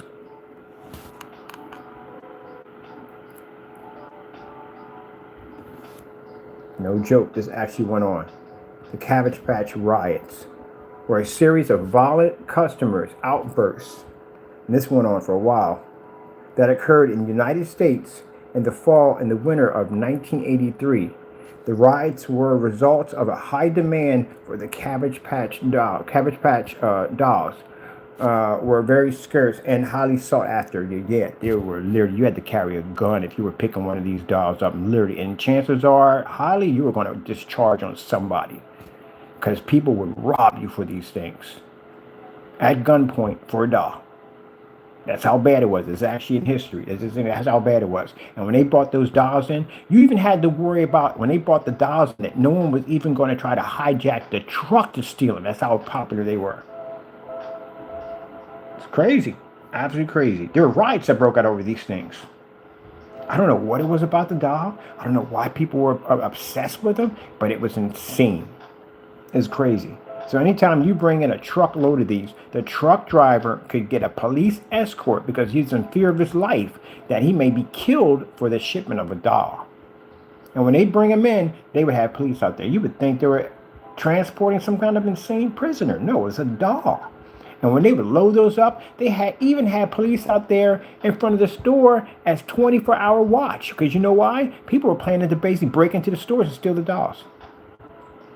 Because parents would pay anything to get one of those. There are people that paid $2,000, $3,000, $4,000, $5,000 for one of those dolls just to get one. Yep. Crazy. Absolutely crazy. So the day they opened up that door, if you thought that the Black Friday sales were insane, nothing compared to what happened in that era right there with those dolls. There are people who had guns on them. There was a guy telling me he had a shotgun in his car just waiting for somebody who, if you think at the end of the day, at the end of the day, you're going to take my doll from me, from my daughter, you got another thing coming. You're going to jail over a doll. Yep. People do anything for their kids. Anything. And then it's not only that. You had people that of organized crime that are going to take these dolls because they're a big score at the end of the day. If I'm a company, if I'm an organized crime at the end of the day, and I know these dolls are that popular, that people are willing to pay this kind of money for them, I'm going to figure a way how to get that truck into my garage. That'd be an excellent freaking, which one for Grand Theft Auto? Cabbage Patch dolls. Yeah, it was crazy. No one knows why they were just obsessed with those dolls and then just died out. Like it never even happened.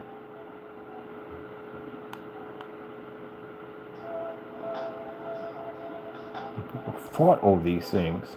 All out fist fights over these dolls. Crazy. And I watched that. I watched all that go down when I was a kid. I was like, jeez. So it's funny how you see people now today, they see these. Look. Got a baseball bat. There's literally one on in the store. It was crazy. Yeah, it was crazy. You literally had to bring a gun in there. Whew. It was insane. They were fighting over a doll. And people were, yeah, they were attacking each other. They were robbing each other. There were people outside in the parking lot waiting for you to get in your car to stick you up.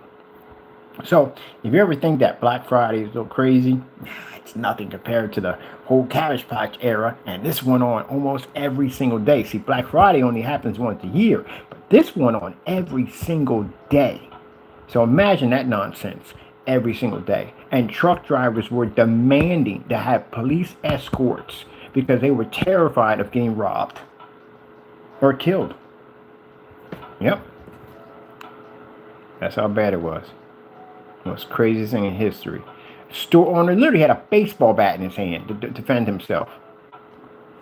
People would wait in lines.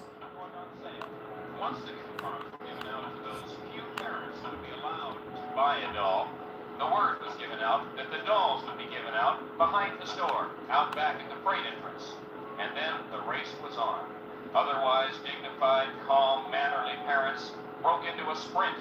Well, I take what they gave me, and they gave me a boy, and I wanted a girl. This is my second trip around. My husband works here, and I can't even get what I want. I missed work. I'm late for work to get this for my little girl. I'm not going to tell my boss. I'm trying to get there now. I'm so excited. We're ready to get... You're going to sacrifice your job for a dollar. It's at 7:30, and I was just as ecstatic. In fact, I ran around and got another ticket. And within a matter of minutes, it was over. You did not get a Cabbage Patch doll this morning. No, I did not. How badly do you want one? Very, very badly. One woman told us she's going to call her sisters in Nebraska and Illinois to see if they can get her a doll. If not, she's going to drive to Pennsylvania. What is it, 2 hours? These dolls were sold out everywhere in the world. It's virtually almost impossible trying to get these things. If you did get one, it was crazy. And you know what's funny? The crazy thing about it is, you know what happened to these dolls? Well, they're kids. What do kids do with dolls? They leave them out and hey, pretty much don't bother with them anymore. And these parents went through all this madness to get these dolls. And these kids, after a while, lost interest in these toys because they become unpopular. They don't want them anymore. So these things where the dogs chewed them up, or some were thrown in the trash, some you find in a thrift store. Yeah, crazy. Go to Pennsylvania. I think it's worth going there. If not, I'll try California. I have a niece that lives in California. All over. Things have reached such a point that this store in Clifton, New Jersey has set up a Cabbage Patch trading post. They decided it doesn't matter much that the doll retails for $21 if you can't buy one. So they'll pay you $40 for any Cabbage Patch doll you bring in, and then they'll turn around and sell it for $50. You just spent $50 for a doll that cost $20. True. Should have cost $20. Should have cost $20, right? Why? Because by the time I go looking in the stores, it'll cost me $30 in gas and aggravation. This is what all the fuss is about. Why are full-grown adults fighting over these? Well, here's one reason. I want to get it. Josh Howell, Channel 7, Eyewitness News. Crazy, ain't it? A doll. Literally, people went to jail over this doll. Some people were murdered over these dolls. So then yeah, a doll. Yep. So it goes down in history as being one of the most crazy things ever. Now, for me at the end of the day, collectors, I'm pretty sure collectors were buying them. Somebody, because it's not just people, parents that they're buying for their kids. Other people, if they knew these dolls were worth that kind of money at the end of the day, they'd probably get the most collectible ones and basically store them. And then basically later on try to sell them, which you see on eBay going for $8,000. But you have to remember, not all of the dolls became collectors. There was only certain rare models that came collectors. So even if you did have one of these, it may not be one of those little rare ones that, you know, they made limited editions of. Yeah, over doll. And that kid right there, they go through all that, spent all that money, and later on that child's gonna become bored of that doll and probably never touch it ever again. The most crazy story I ever heard is a woman, basically grown woman, stalked a child with her mother and pushed the child out and took her doll. That's how crazy people are acting over these things. Insane, man. Absolutely insane. Look at this mess, man. And they go up there with a baseball bat.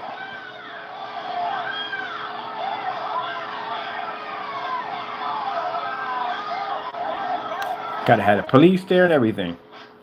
Yep.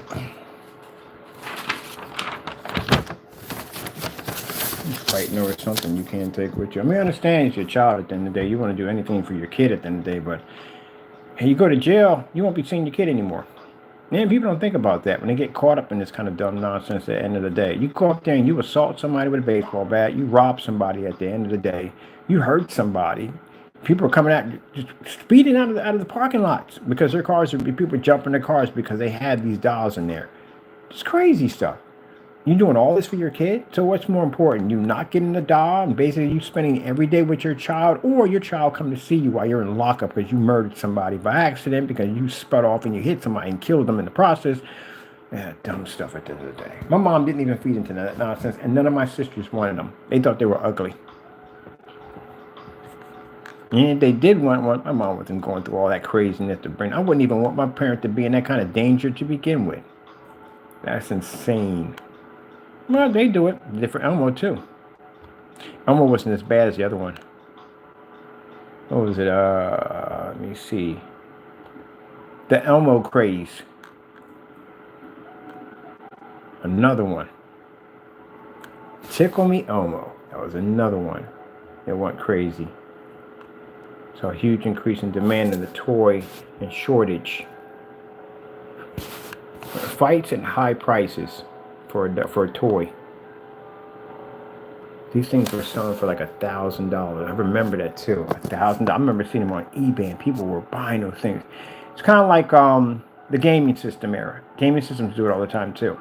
So there'd be a shortage in games, and no sooner than they get them, people will pop them up and throw them up on eBay and sell them for a lot of money. And people will buy them. They'll spend like $2,000-$3,000 for a console system, which if they waited, they would get it for a lot cheaper price. PlayStation did this. PlayStation 5 did this, remember? Because people were buying them up like crazy. Certain people were just buying them up, and it was virtually impossible to get your hands on one of them. And the price shot through the roof.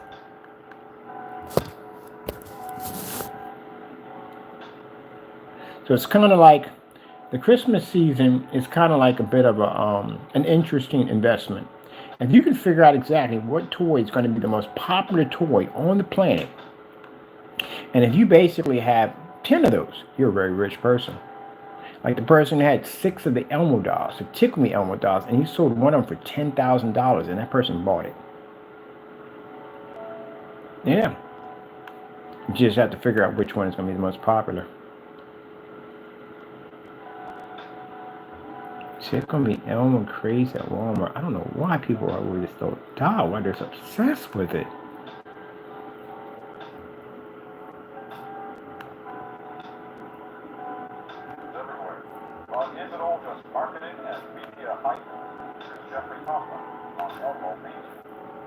Elmo Mania, that's what it was called. All the way to the bank. North America has been gripped by Tickle Me Elmo hysteria. Just as the in Fredericton, where 48 of them. I remember this. I'm pretty sure some of y'all remember this. Look at that. Hospital after being trampled in the frenzy. Somebody crowd yelled. He got trampled by a crowd of people running to get a doll. Gee whiz, people. I swear, at the end of the day, I don't understand the human race. I really don't. And I try not to understand it, but it's just insane. I'm pretty sure people share the same opinion with me. When you sit back and you watch this and you go, you are literally racing for a doll. You get trampled to death, get hurt, get hit, get robbed, or whatever for a doll. You know how precious your human life is worth? It's worth much more than a doll at the end of the day. It's not even worth it. I don't care. Your kids will get over it. Get them something else at the end of the day. Pretty sure you didn't buy your kids everything they wanted. So if you didn't buy everything they wanted, there must have been times when you bought them stuff that were substitutes and they still didn't die, didn't they? They're still there, didn't they? Right? Okay, then you don't need to go through that nonsense at the end of the day. Sheesh. I can never understand that madness in it. There's the Elmos. They rush this. Or check out your local paper. Paper. Can you imagine last time you seen an ad in a newspaper? Look, $1,000. People were paying it. That dog ain't worth jack now. It ain't worth jack. You can't even sell that thing for anything. It's not even worth jack. Let me see this 1 minute. Original Tickle Me Elmo dolls. Yeah, they got one going for $500. 54. Because you always got that one person on eBay that gouges too high. Yeah, they're not worth a lot of money. $100. You spent $7,000 or $1,000 for an Elmo toy at the end of the day. Oh my goodness.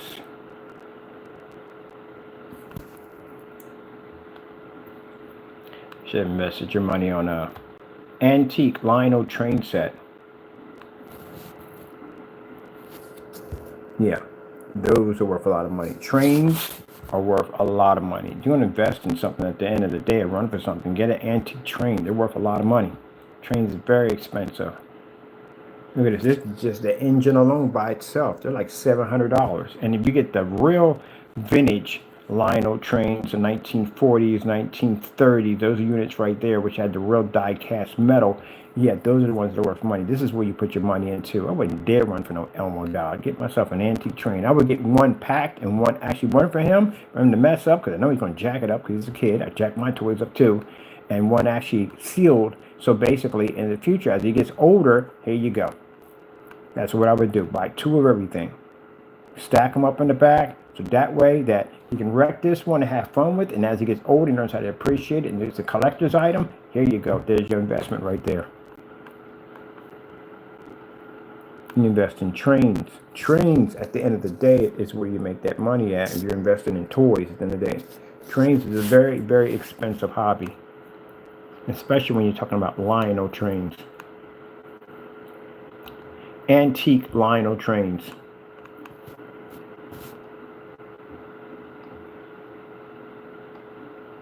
Ooh, man.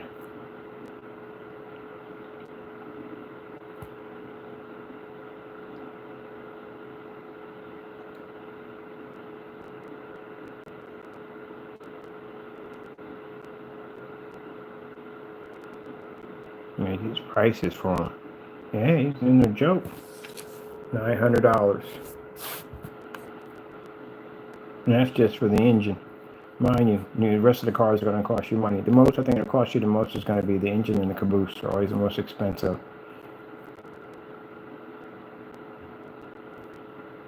And trains enthusiasts like me will spend that money at the end of the day because we like trains. A lot of people like trains. And that's what I would have done. I'm not going to fight frenzy over a doll. It's a craze. That's pretty much what it is. Like the Cabbage Patch, it's a craze. That's what it is. But something like this, a Lionel train, that train right there basically appreciates through time.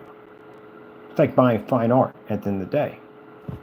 You know, you go out, you can go buy yourself a little rocket bike, and you can go buy yourself a Harley Davidson. A Harley Davidson is going to appreciate down through time.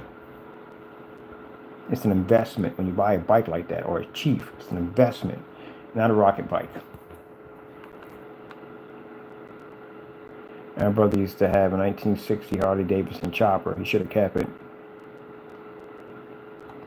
Vintage 1960 Harley Davidson chopper.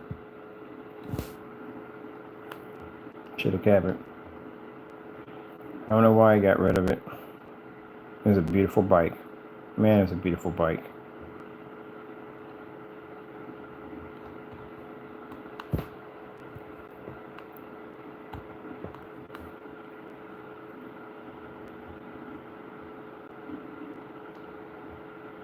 There's some things that basically down through time, again, you're going to make money off. Vintage game systems, like if you have the Apple computers, old Apple computer, oh, another thing too that basically gets my goat a little bit there. The church, you don't know about that one. I told you about that, about the church. That's the worst thing I've ever seen in my entire life. I think maybe the worst thing I've seen. I've seen people throw away money, but I think that might have been the worst thing I've ever seen. As a church, one of the things people, if you want to know about buying antiques, on how to buy antiques and where to find them at, because there's antiques all over the world. You have to understand, the world is littered with millions and millions of dollars of treasure, billions of treasure all over the earth. The problem is that it's there in plain sight. It's just that you don't know where to look to find it. You can go to a garage sale, and some people, they don't know that, hey, look, say this right here is worth like $12 million. But they don't know what it's worth, $12 million, because you don't know anything about it. They're just looking at this as just an old cover. This is an old case. That's all it is. That's all they see it as. So they put it up on a table at a flea market, and they basically sell it for $2. And you come along because you're a collector at the end of the day, and you know things. And you look at this and go, oh, shoot, what the heck? Why would they put this here? Like, how much money it costs? Like, I'm just going to buy it. And you buy it, and you go get it appraised because you know what it's worth. You do the research on it, you know what it's worth, and it's worth $12 million. Where another person doesn't know anything about collecting whatsoever. They look at it, and they don't even know what it is. And they'll buy it for like 2 cents, and they'll stick it up somewhere in their garage, and it'll be there forever. Not knowing that they had $12 million sitting in their house. It's like the woman who basically lost her job. She was in the process of basically losing her home. Her husband lost his job. And to save money, she grew potatoes in her backyard. It's in the home antique roadshow. Never forget the story. And she was using an old soup spoon to dig up potatoes in her backyard to feed her family. And then one day, the antique roadshow just happened to roll into her neighborhood. And she's had this soup spoon in her family for years and years and years. It was passed down from one to the next. She didn't even know if it was an antique or not. And during the verge of losing her house, things are getting pretty bad for them. She said, let me take it down, and maybe it's worth something. Find out that the soup spoon was one of the ones missing out of a collection of an entire silverware set for Henry VIII. And they're descendants from the bloodline, which means they have equal rights to that spoon. Because sometimes something's passed down to you, and the museum can come in and take it because they can say, well, look, first thing first, it's not connected to your bloodline at the end of the day, and it belongs to part of our artifact. They probably give you a little money, and we'll just take this from you. But they couldn't, because finding out that their blood was royal blood, and they didn't even know it. Be surprised what you're a part of at the end of the day if you don't do proper testing. But yeah, that spoon that she had, she was digging up in the back over those potatoes, is worth millions of dollars. And the museum is willing to pay her money. A lot of it, either they can have it, or they can buy it from her, or maybe you can put this on a display, and people will pay you to display it in museums to basically show your artifact.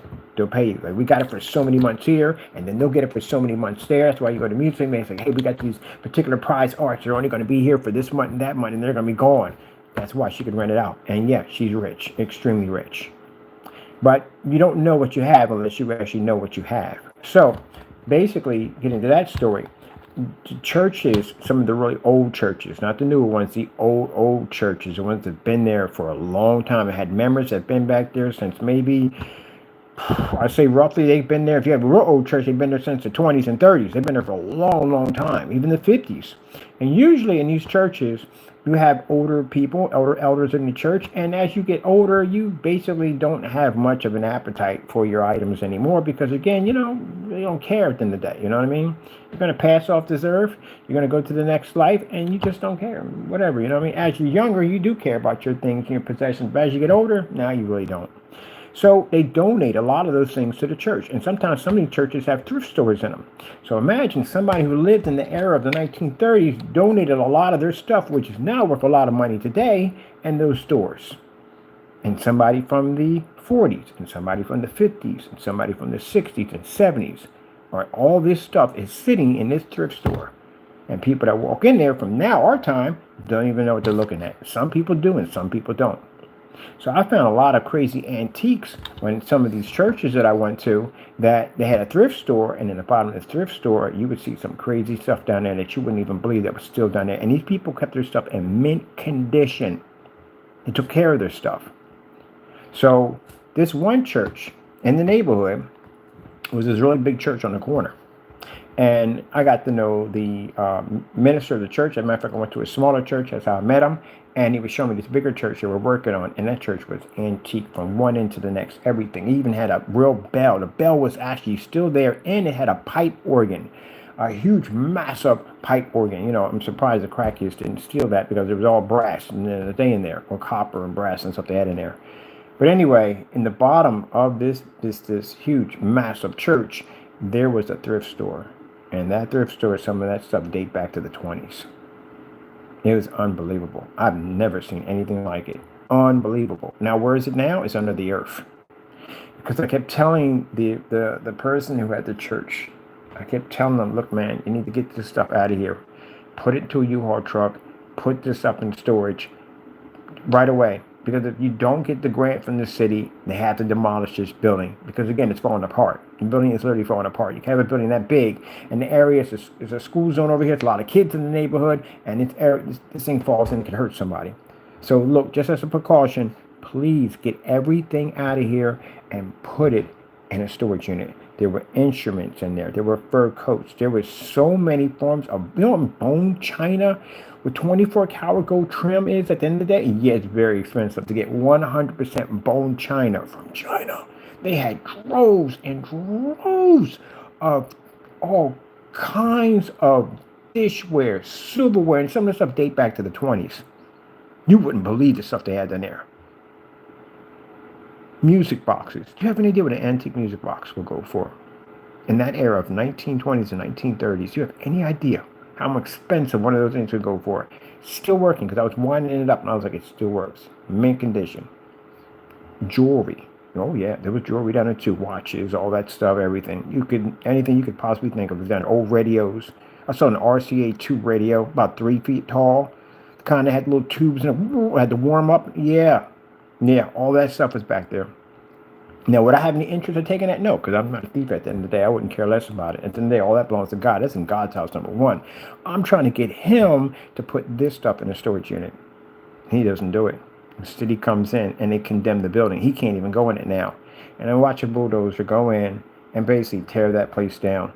Before they tore the place down, they took all the stained glass out of the building, because the stained glass is worth a lot of money. They took the chandeliers, of course. They took all the pubes out. They're all gone. I'm just said it right there. Pubes, you know what I'm talking about, the altars and stuff. They took all the seating out, because all the seating was all antique. They took the pipes out, they took it all out. They stripped all that out. And then they went in and they basically dug up a big hole and they put that church in the earth, including that store. That store is there to this day. It's probably still somewhat intact. There has to be some stuff there intact, but yeah, I know where it's at.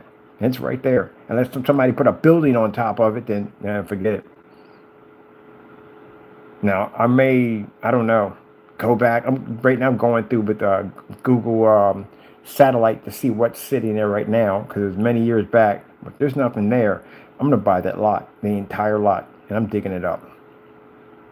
Because I couldn't believe what I saw. It's just, man, you're a collector and you see that much stuff. And even the people who basically, you might think maybe they would have gone down no, they didn't even go down there. They just sealed this thing off from the top and just basically just buried it under. That was it. Yeah. Yes, sirree. Sometimes you can have blessings right in front of you. If you don't activate on those blessings, you will lose them. He could have sold whatever was in there, in that store, in that area, in that thrift store. He could have had more than enough money to be able to rebuild that church. Could have put a whole new one there if he wanted to. There was some stuff in there that was unbelievable. Baseball cards, people. Do you know how much baseball cards go for? Comic books. Yeah, there were first editions in there. Batman, Superman. There was a lot of stuff they had in there, man. It was just so much stuff. There was just piles and piles. They must have counted maybe 80, 90 boxes of comic books. And that's just what I just saw, not what was going on in the back. This was the entire church basement that was the thrift store.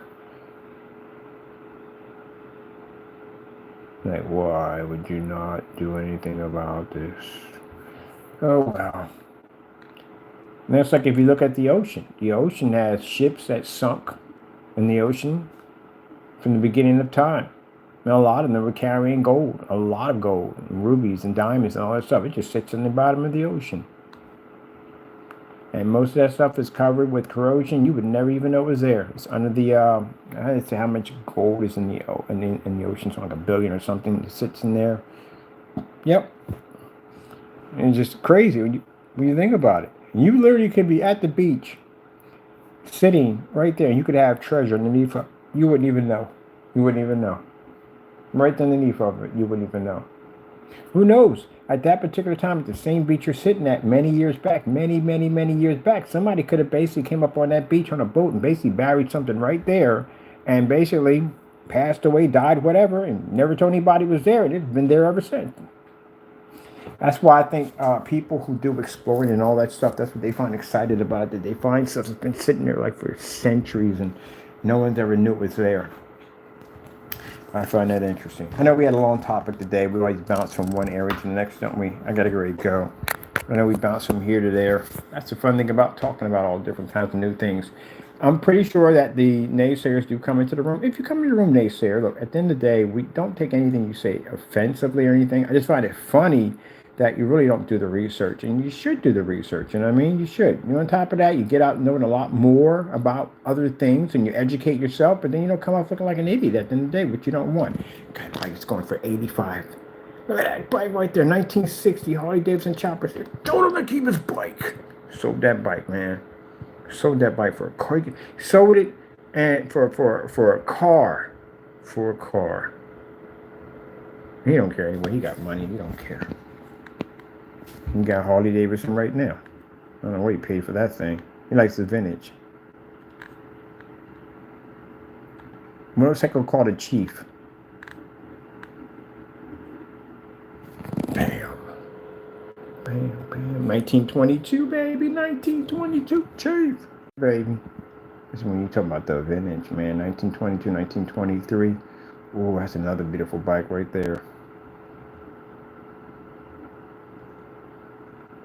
I'd be terrified to take that thing out. I really would. Cars, vintage cars that wind up. Wind up vintage car. My great grandfather had one of those. Car you could wind up in the front.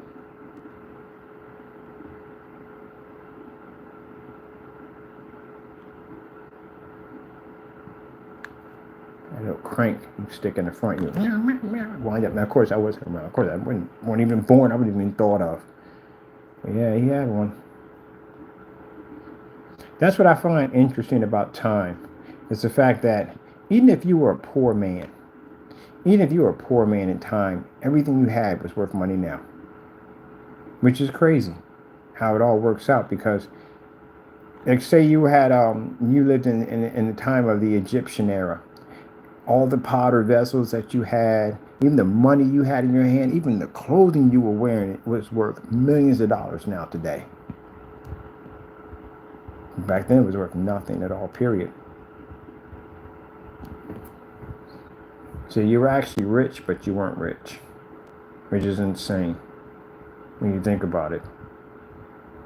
Somebody driving one of these cars around, and at that time he probably didn't have the most latest model car at that particular era, and they looked at that thing like a piece of trash. And now today that thing is worth a lot of money.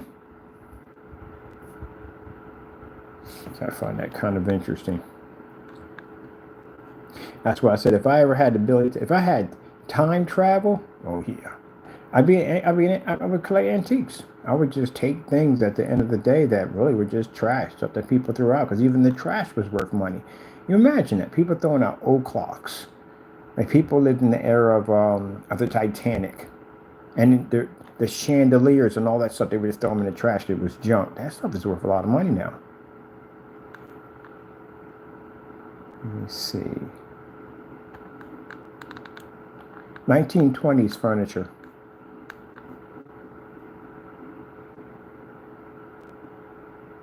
Now these are basically replicas. These aren't the real deal. Oh man.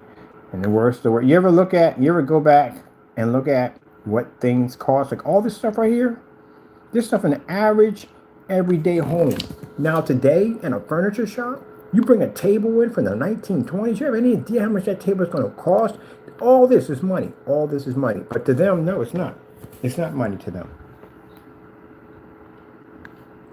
So technically, everybody at that particular era was rich. In this era, they would have been. A China cabinet from the 1920s. You know how they built them back then? They really built a China cabinet. And it wasn't like basically it took one person to carry, two to carry. You were taking out an old-fashioned China cabinet. Yeah, you had to separate that thing. So you were taking off the top part, I think it was the hutch, and you had the bottom part, which was the base. And the base took these 4 people to take. Them things were heavy. I mean, seriously, it was made out of 100% real Indian oak wood.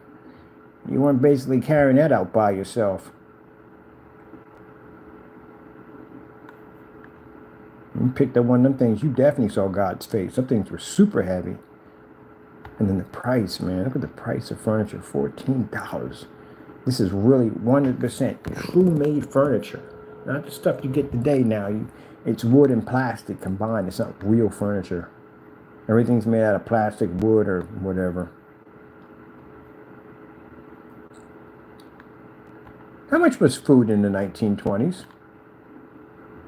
According to Country Living magazine, it's surprising what certain items at the grocery store would have set you back in 1920. Yeah, go look through that. You want to basically see at the end of the day without having a stroke? Go back and look at the price list of food compared to today in the 1920s.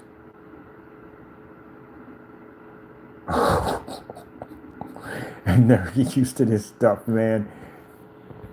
5-bedroom house. You see that price? My goodness. Are you kidding me?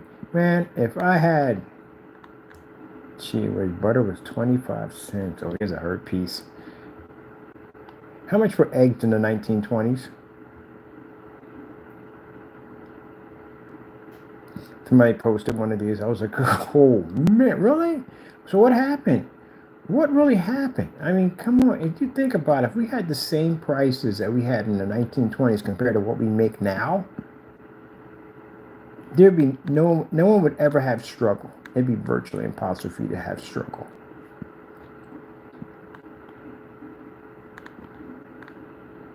So let me see.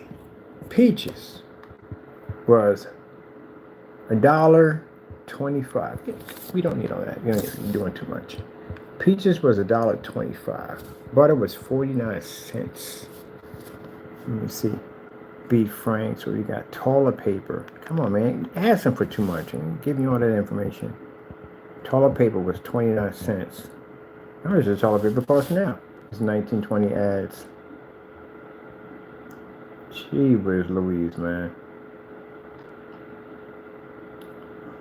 Swordfish was 30 cents for swordfish. Oh my goodness, man. So people in college, this is gonna hurt you right here. How much was college in the 1920s? Right. Ready to have a little heart attack real quick? This is what college would have cost you in the 1920s. Yep. Gee whiz, that's crazy.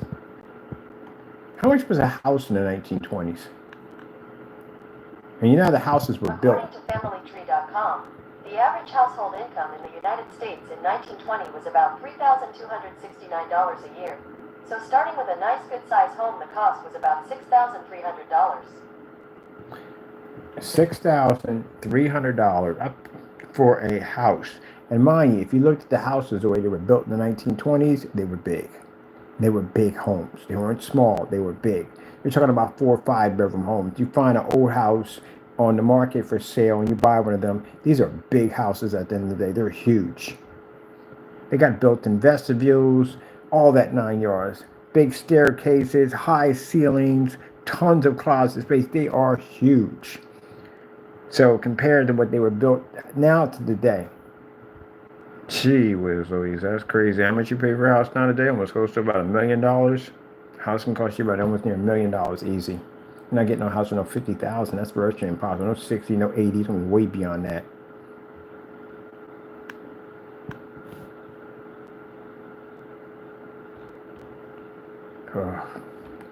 How much would a car cost you in the 1930s? Here's information from iDriveSafely.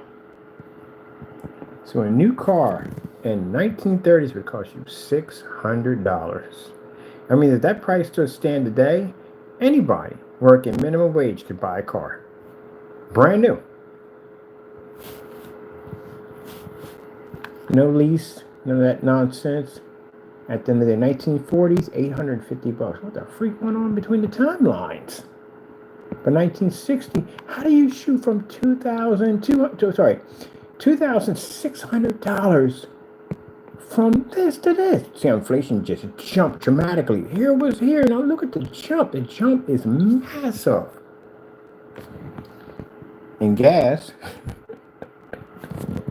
was 10 cents at one point. I remember my mom was coming out. She remembered gas. My mom was born in 1949. She remembers gas being super cheap. 10 cents for gas. Can you imagine that? 11 cents for gas, 18 cents, 25 cents.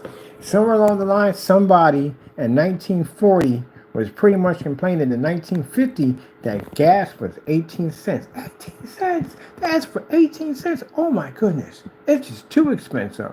Too expensive. You know what happened. I mean, look at the timeline. I remember my mother complaining about how much a carton of eggs was compared to what they are now. It's insane. That is crazy. Let me look at these cars. Oh, these babies right here cost you $1 million or more now. Oh, they got the Al Capones. These are one you can get on the skirt and hang right from here with the Tommy gun. Oh my goodness. Oh, we gotta look at this right here real quick. Cars from the 1950s. 1950s. I think the best era for cars for me, 1960s. Cars from the 1960s. That was the best era for cars. This is when you got these were the cars. I'm telling you, I think the 1960s was the best era for cars. The best eras.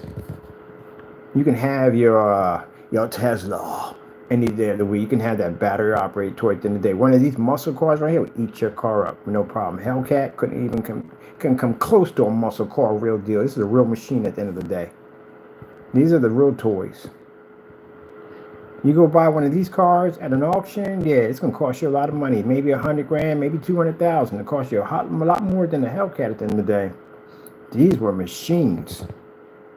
And if one of these were to hit a Hellcat, which again, the car is supposed to be mainly fiberglass and plastic, this thing would cut right through you like a hot knife going through butter. These were the real big boy toys right here. Oh man, the Corvettes, the Mustangs. Oh, the Mustangs. Mustangs from the 1960s. Mustangs from the 1960s. I had a neighbor who had 3 of these like this, man. These are the beauts, man. These are the beauts. Don't get me wrong, Hellcat's a beautiful car at the end of the day. It really is. I ain't putting it down any way whatsoever, man. But you're talking about 100% true classic at the end of the day? No. You could drive the Hellcat all day long. Some people will look at it here and there. You drive one of these, you turn heads left and right because you know why? They're not used to seeing them. I see cars all day long, but I see a 1971 Cadillac, clean, mint, driving down the street. Yeah, you can turn heads on it like, wow, look at that classic right there. That is freaking beautiful, man. Yeah.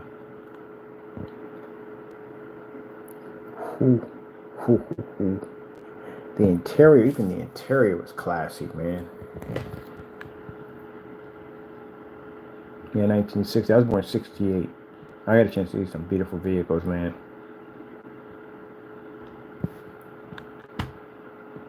1960 Corvette. Oh, and the Stingrays too. Stingrays, I've seen a lot of Stingrays, man. And the same cars, which is interesting, you know, if you're born in these eras, right? The same cars, you go to car shows, this was an everyday thing I would see, Stingrays. I remember the Z28. You ever heard of those before? Yeah, Z28 Camaro. The Firebirds, the Pontiac Firebird. I've seen those things all day long. Just about everybody, any car that came out was popular. Just about anybody had one. Look at these right here. Beautiful, man. Beautiful. You see them all day long. Didn't have to go to a car show. My neighbor had a Z28. The other one had a Firebird. Thunderbird. 1960 Firebird. Yep. Just like that. Because Smokey and the Bandit was a big thing, and everybody was getting that particular car. Some people were getting a red. I've seen a white one with the red instead for the Firebird. I've seen them in gold. I've seen them in blue. I've seen them in yellow and black. I've seen them with the T-tops. Everything. So basically, like I said, you were born in that particular era. You know, what people go to the car show and see, that's something you were seeing just every single day with just one sitting on your block and one over here and one over there. The Z28. Z28 Camaro. Z20. Oh, they had the IROC. 1960s, 1970s, Z28s. I remember them too. I remember the guy down the block had a Z28. More like, let me see. Z28s. Oh, here we go. 1979, Z28. And it had the, which one? Right on the side, right there. Z28, right on the side. I'll never forget that.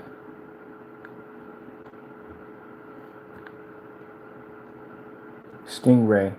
Guy around the corner, Italian guy, had a Stingray. Stingray? Classic.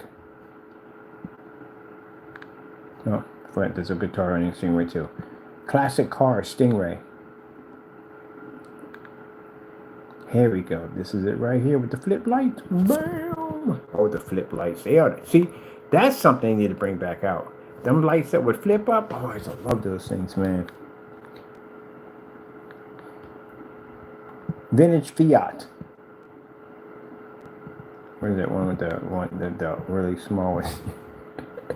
That Fiat. My brother had a Fiat. That thing was so freaking small. Oh my goodness, man.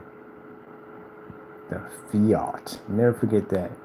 That's where a car had the engine in the back was the size of a boombox. It was small, and you could take the hood off and you could put it in the front of the car. So right here, you can put the hood right there. I remember he had a little Fiat, a little 2-seater with a stick, because he drives the stick. He's not into the whole automatic thing. His thing is, and I agree with him 1%. It's not like driving a real car. It's not, it replaces the stick. It's like really driving a car. That's how he feels at the end of the day. I could understand that. Because I'd rather be, if I'm driving a car, I'd rather be changing gears than basically going boop, boop, pushing buttons and basically doing automatic.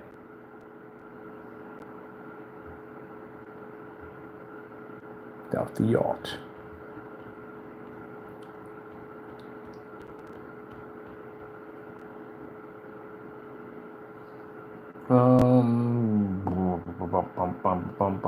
Charger. Vintage Charger. Yep, they have one of these too. Beautiful. Vintage car called the Judge.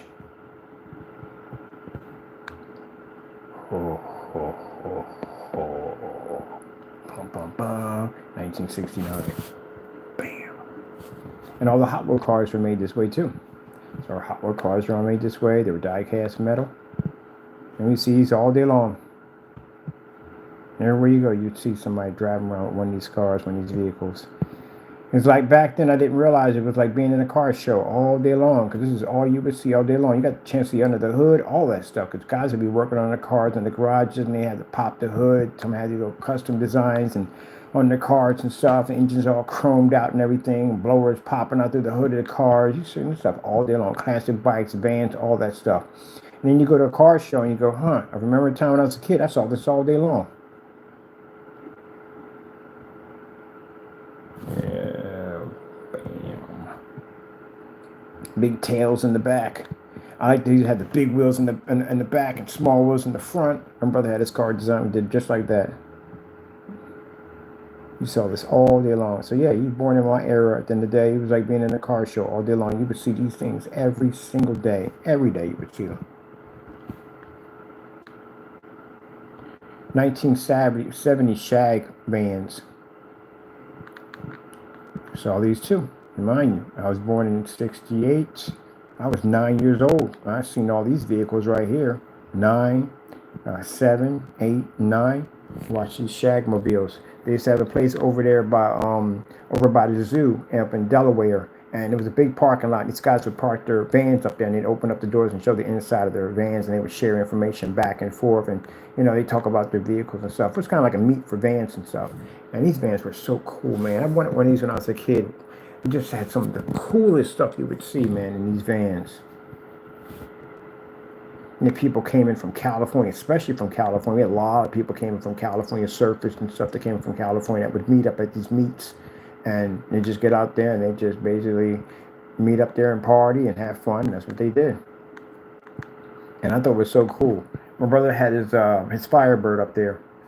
And he knew a couple of people up there from California. They get up there and get to talking and stuff. And I get a chance to look inside of the van. I was like, oh, man, this is freaking crazy. Like, I'd never seen anything like it. It was like a little tiny clubhouse in there. That's what it felt like. And then the paintwork on the vans were gorgeous, man. It was unbelievable. The artwork on these vehicles.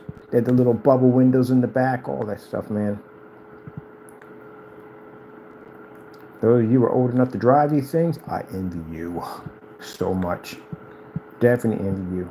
If you were, because, my brother drove a lot of these vehicles and stuff, but I was too young. But I envy the people who drive up in these vehicles like, wow, man, it's amazing that this is your ride at the end of the day.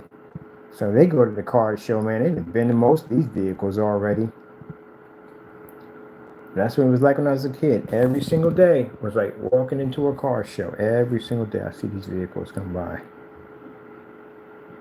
But they had the bubble window kits and all that. That's why you look at Scooby-Doo. Look at the vehicle they're driving around in. Oh, just figured it out. Well, there it is right there. Scooby-Doo. The Mystery Machine. Volkswagens. Oh, we saw so many punch buggies. Vintage Volkswagen buggies. These were everywhere, man. Everywhere. The vans, the vehicles, they're everywhere. Man, it's funny how you take so much stuff for granted when you're a kid. All this stuff I got a chance to see every single day. My neighbors had them. We've been inside their cars and we got a chance to see their vehicles and ride around with their cars and stuff. 1971 Cadillac. This would be my, no. Look, older than that. 1952 Cadillac. This would be my grandfather. He had one. He had a 1952 Cadillac. Oh my goodness, man. The sun would hit this thing because they lived up in the country, or way out in the country, and they'd park it up. I remember when we used to go up there to see them. Never forget this. As long as I lived, that we'd fall asleep because it was a long ride. And when we'd wake up, you would hear the gravel road, the tires crunching the gravel road. That's how you knew you were over there at their place, because they lived up in the country. And never forget waking up and looking out the window and just seeing nothing but farmland as far as the eye can see. You see the moon up in the sky and beautiful stars, and you couldn't see jack out there because there were no street lights out there whatsoever. I remember waiting in the car, and my father would hit the lights to let them know that he was out there where he was at, and they would come out there and you see this lantern swinging back and forth. That was the only source of light they had up there. And you had that lantern, what they had up there already, but there were no street lights up there. You walk out there, you will find the rake the hard way. You get smacked in the face with it, but yeah, go outside, it's hitting over millions and millions of stars. Beautiful. I remember we wake up and hear that gravel crunching when we was at grandmom's house. And we go up there and we go sit down, go in the house and get ready, chances are we get there probably Saturday and they got something planned for us for that day. But man, never forget that, man. And we get up the next day and that car been sitting, his car, because my father had already left, car be sitting up there in the driveway and the sun be cooking them seats. And you open that door, you smell nothing but hot vinyl. God forbid if you had shorts on, you was getting cooked. You sit down, your butt get burned, legs get burned, everything. You would do that thing where you would take your hands and put them underneath your legs, because your legs would be getting burned because you got shorts on, and you had to take them, go rub your hands and put them back underneath there. Yeah, until the seats cool down. Yeah, I remember that. Definitely remember that. Getting cooked by them vinyl seats. That was a good memory right there. Miss those days. All right, people. We had a nice talk. I had a chance to go down memory lane a little bit. And some beautiful cars.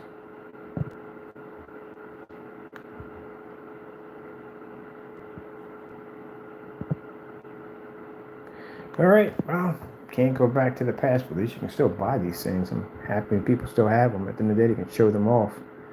That's what I like about the car show. When people bring those cars up, it's nice to see something vintage and see something new, but still the fact that they take the time to share it is wonderful. We have them up here at car shows all the time. We have them just like this. And we have them every year. All right, people, I got to skedaddle. Thank you for your time. Be safe out there and God bless.